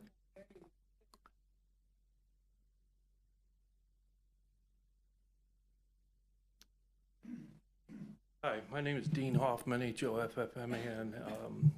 I got my wife to move down here a couple years ago. Thinking this is going to be our retirement home. We're going to, we love Walton County. Walton County does a great job because it's got trash twice twice a week. I've never seen anything like that. Come down to our area. It's horrible. The trash is everywhere. And it's from the people staying in the parks. I've gone out and picked up trash. They take their fish guts, throw them in a bag, throw them on the side of the road. And the guys come out and they pick it up. A week later, it's the same way. There's mattresses on the side of the road. It's not what we were hoping for. But, I know Walton County's doing everything they can. It's just, there's a lot of stupid out there in the world. The resources. You got people in Black Creek that still aren't on city water and city sewer, and you're going to give 44 transients. 44 is a lot on 6 acres. And then you talk about the emergency resources, police and fire. So someone's cut themselves at the park and grandma's down the road on Wilson Road having a heart attack, and the medic can't get to her because they're tied up someplace else doing something else. That's what I did for a living. And you start limiting your resources. Why are we limiting our resources to people that don't live and pay taxes in Walton County? Johnson, great guy. I've met him. Nothing against Mr. Johnson.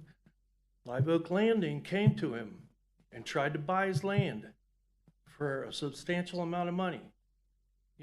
Why he didn't sell and just call it a day, I do not understand.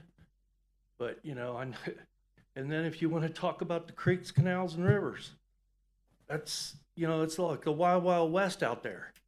It's just a matter of time for 2 boats, a jet ski, something's going to slam into each other, hit a tree. You guys know, you've been living here your whole life. You get these weekend warriors that come down here in their boats that do 60, 70 mile an hour. It's just a matter of time. Just because it's zoned for an RV park doesn't mean that we need another RV park. Because like the gentleman said, there's 3 of them right there. Well, if you will go out a little bit bigger, there's 6 of them in our general location. Just I strongly deny this, do the right thing. Thank you.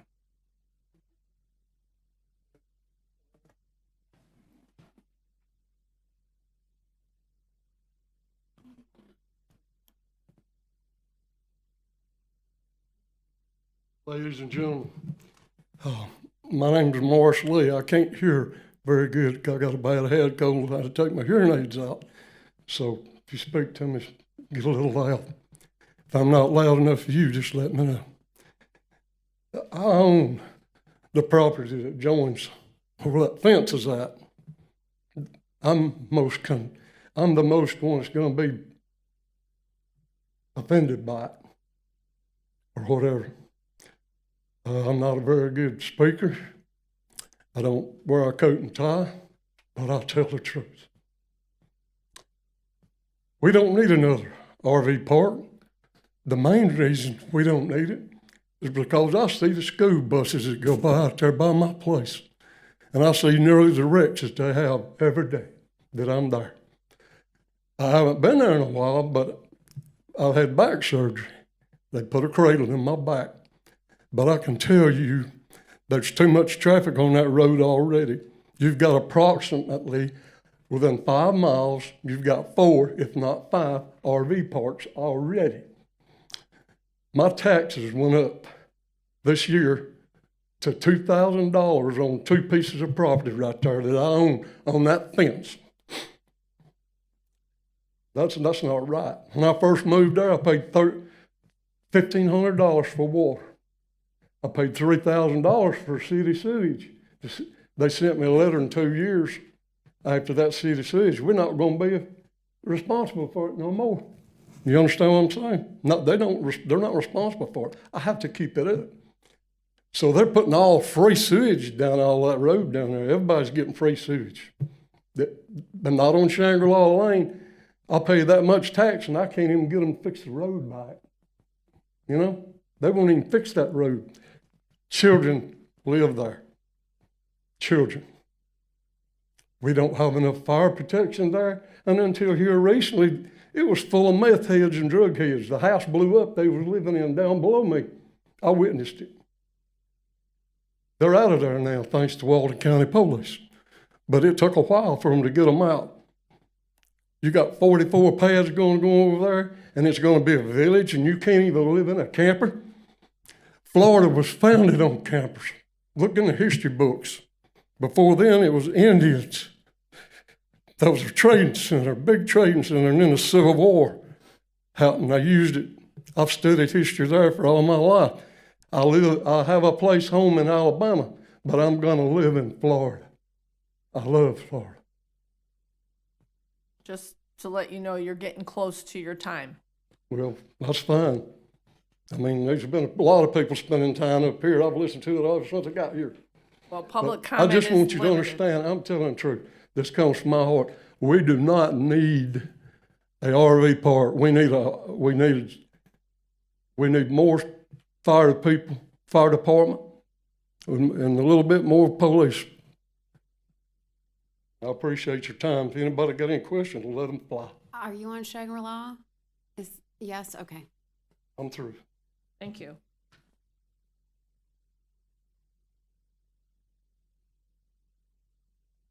My name is Tina Lee. I live on Shangri-La.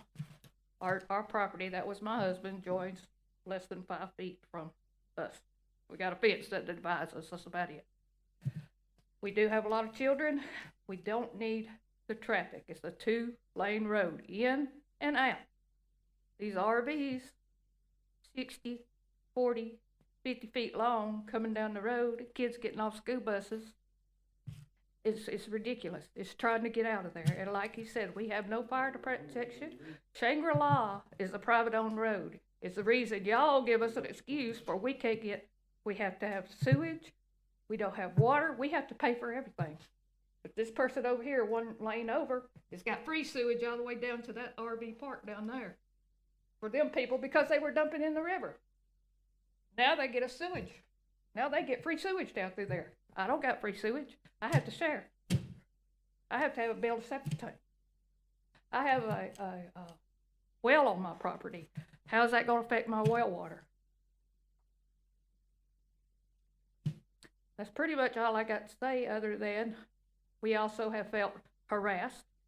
We have had the code board come out and tell us what we can do and can't do, which is fine.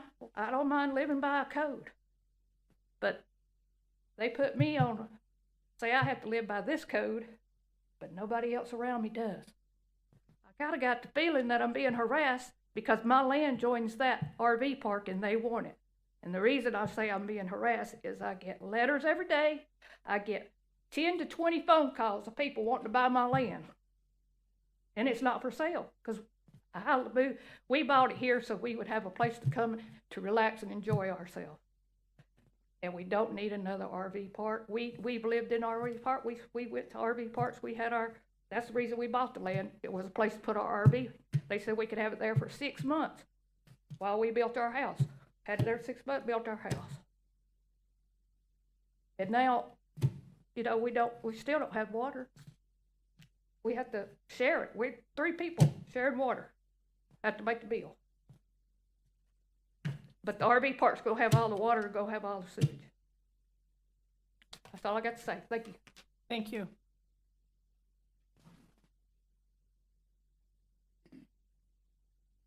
Hello, my name is Mike Moran, M-O-R-A-N, and I'm a resident of the neighborhood just down further on Pitts Bay Shore. Go through that area every day. It is a dangerous road. I don't think it can sustain the added traffic from the RV park. But point is, I've been there since 2001, and everyone wants to see their property values improve. He made a statement that it's a lot of part-time residents. It was years ago when it was a fish camp, when you had fish camp down at the end, but they've ripped that out. They brought in the other RV park, and it's turned into being a lot of permanent residents. We don't need all that traffic. We don't need people living in campgrounds. Add another one on there, it's increased traffic. Property values are going to decrease more. I mean, a lot of people there are trying to make improvements on their property, make it a nicer area, because it is kind of, there's some dilapidated area down there. I've seen some things progress and clean up, but you're gonna bring another trailer park in there or a RV park, and it's just gonna tank the area again. I'd just love to see the area develop into a nicer area, be nice, proud of the area of Walton County. Not gonna help. So I just ask you to deny this approval. Thank you. Anyone else wishing to speak? Yes, sir.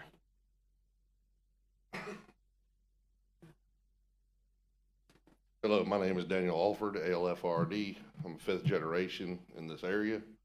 And I gotta say, I live right across the street from Mr. Morris Lee on Shangri-La Lane. My property taxes went up 900% on the last one that I just got, 900%. This is probably gonna make it worse. The traffic is insane. It keeps getting worse. And I can tell you right now, living on Shangri-La Lane, watching people try to pull out of there with a camper. It's gonna be the same thing on that one. You gotta keep doing this. You got deep ditches on both sides. It's gonna block traffic. It's just gonna make it way worse on everybody. It just doesn't make any sense to put another RV park there. I remember whenever they did all that with Live Oak and all that many years ago. Live Oak has gotten nicer. It is nicer. And Dave that bought Black Creek, he made it nicer. But putting one right here, it just makes no sense to me whatsoever. But I please urge you to deny this. Thank you.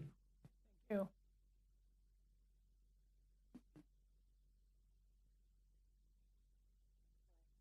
Ari Alford. I live on 59 Shangri-La Lane. I'm Daniel Alford's wife.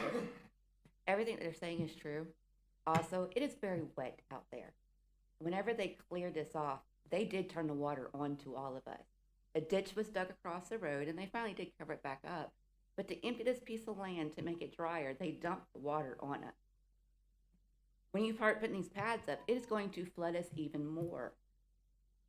So are we supposed to deal with the consequences so somebody else can make money and just destroy this little area completely with all this piled up on one little piece of property? That is all I got. Thank you. Anyone else wish to offer public comment?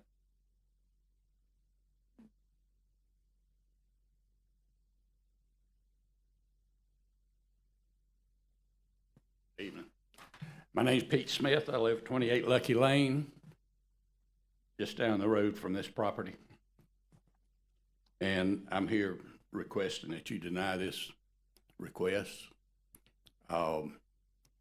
These parks, as they call it, RV park, is not a recreational vehicle park. Think of recreational, you think of the guy that's going to jump in his motorhome, he's going to drive to the mountains, he's going to drive to the beach, he's going to drive to the lake, he's going to get out and enjoy the area. This is a low-income housing project. And they're popping up all over the place. You know, the economy is tough right now. A lot of people having trouble paying rent, can't afford the house because of the interest rates. So they buy a fifth wheel, and they pull it in, and they pay the rent, the lot rent, and move in it and use it as a permanent residence. They got the truck out front, and they go to work, and they come back in the evening, and they're there for the long haul. This particular park here, I know these people are getting paid to present this thing, and if I was in their position, I'd do the same thing. But this is not a recreational park. This is a low-income housing project. The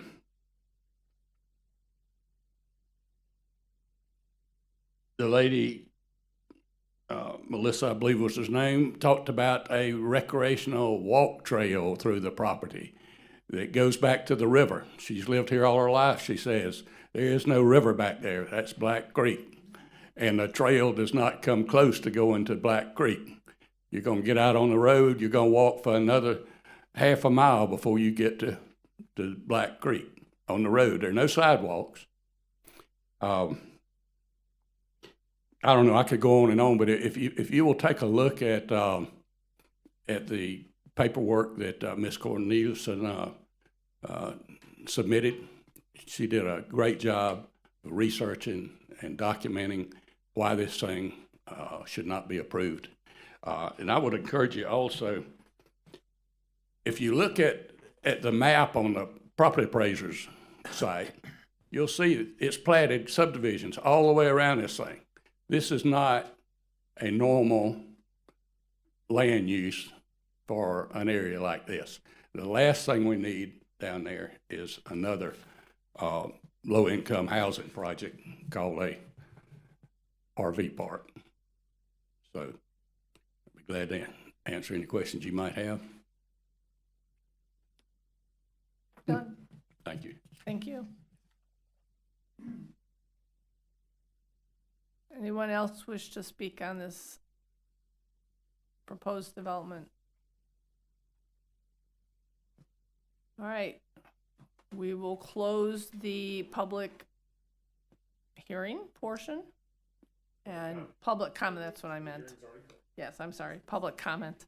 Yeah, no, public comment, and offer up the applicant to make some final comments. Thank you. As I said in the very beginning, because this is a quasi-judicial hearing, the sole issue is, do we comply with the Comprehensive Plan Land Development Code? And all of the testimony and evidence you received is, yes, we do. The planning department said we did.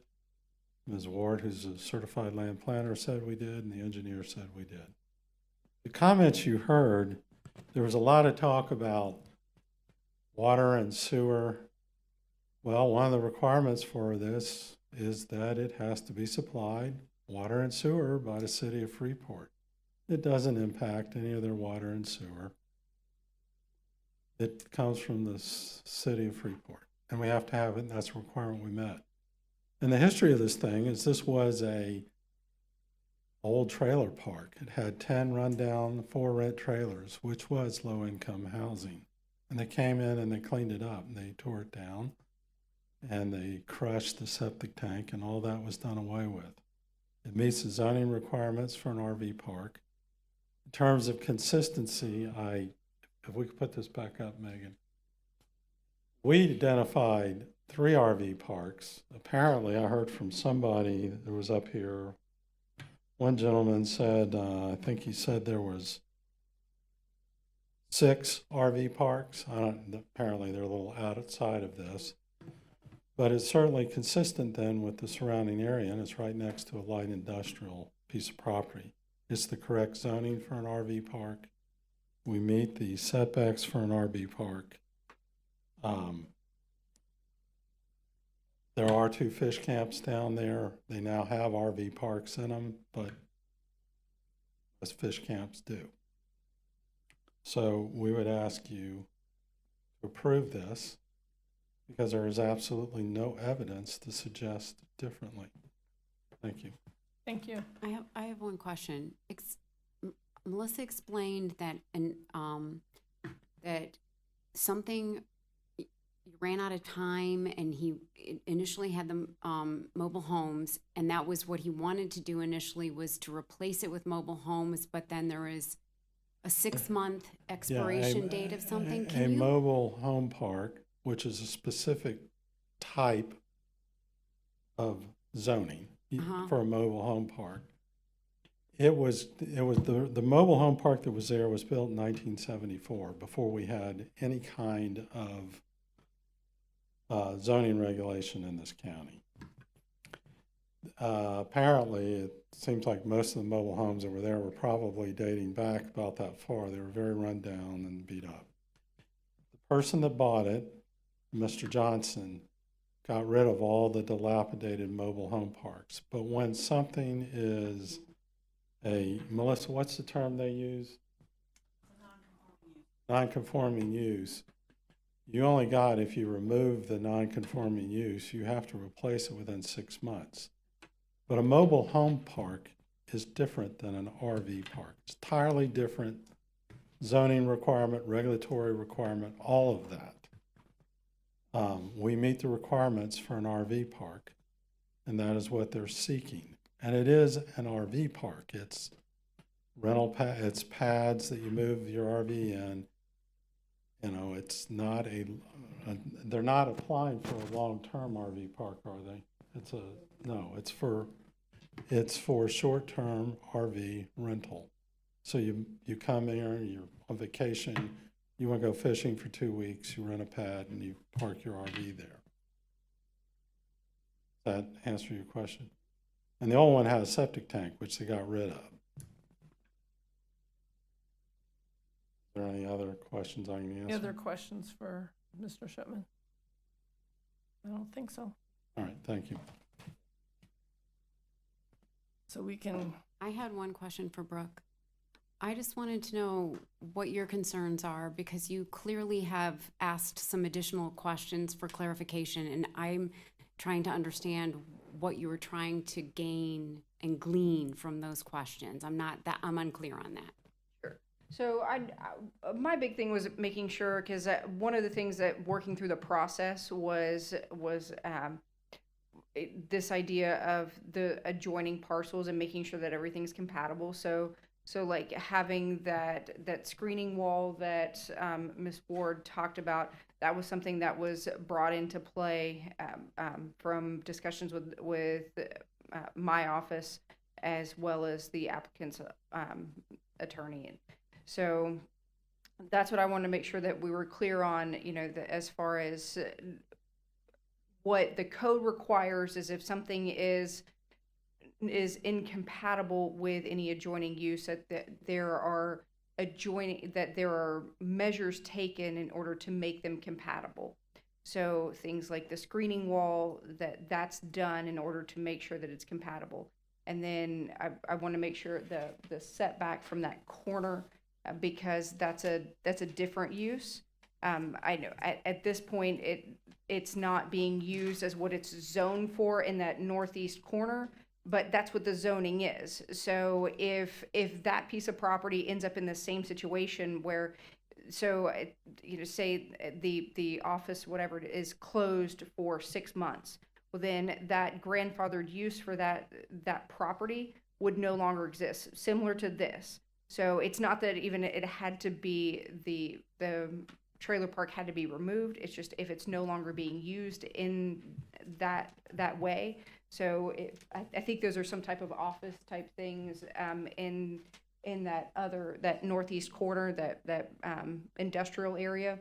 So if for some reason that stopped operation, then it would result in being some type of potential industrial type thing.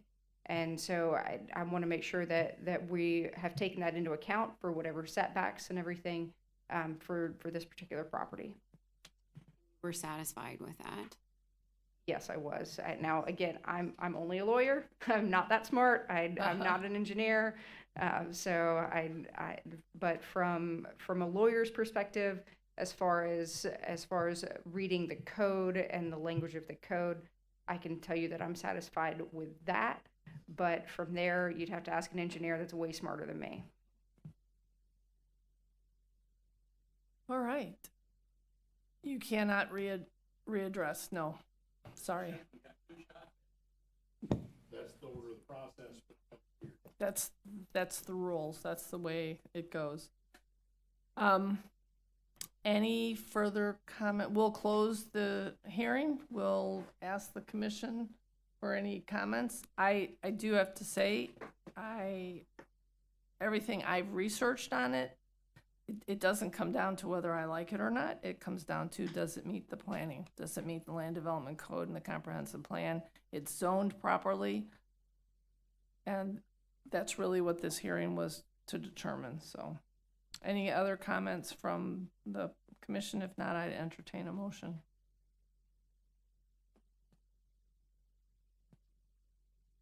Motion to approve. Do we have a second? Second. All those in favor signify by aye. Aye. Aye. Any opposed? Nay. Nay. Hope it's never at your guys' front doors. Any abstentions? We have 2 nays. The motion. Jim and I are nays. And Eli was the second. Jim and Kristen. Yes.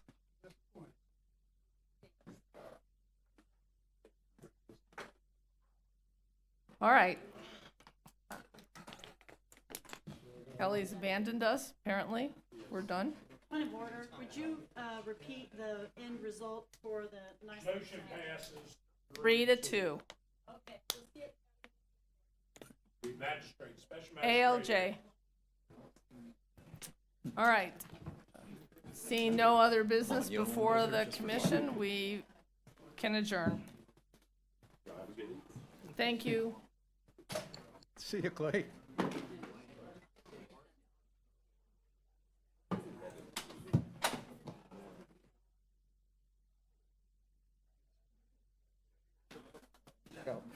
I know, well, the bailiff's.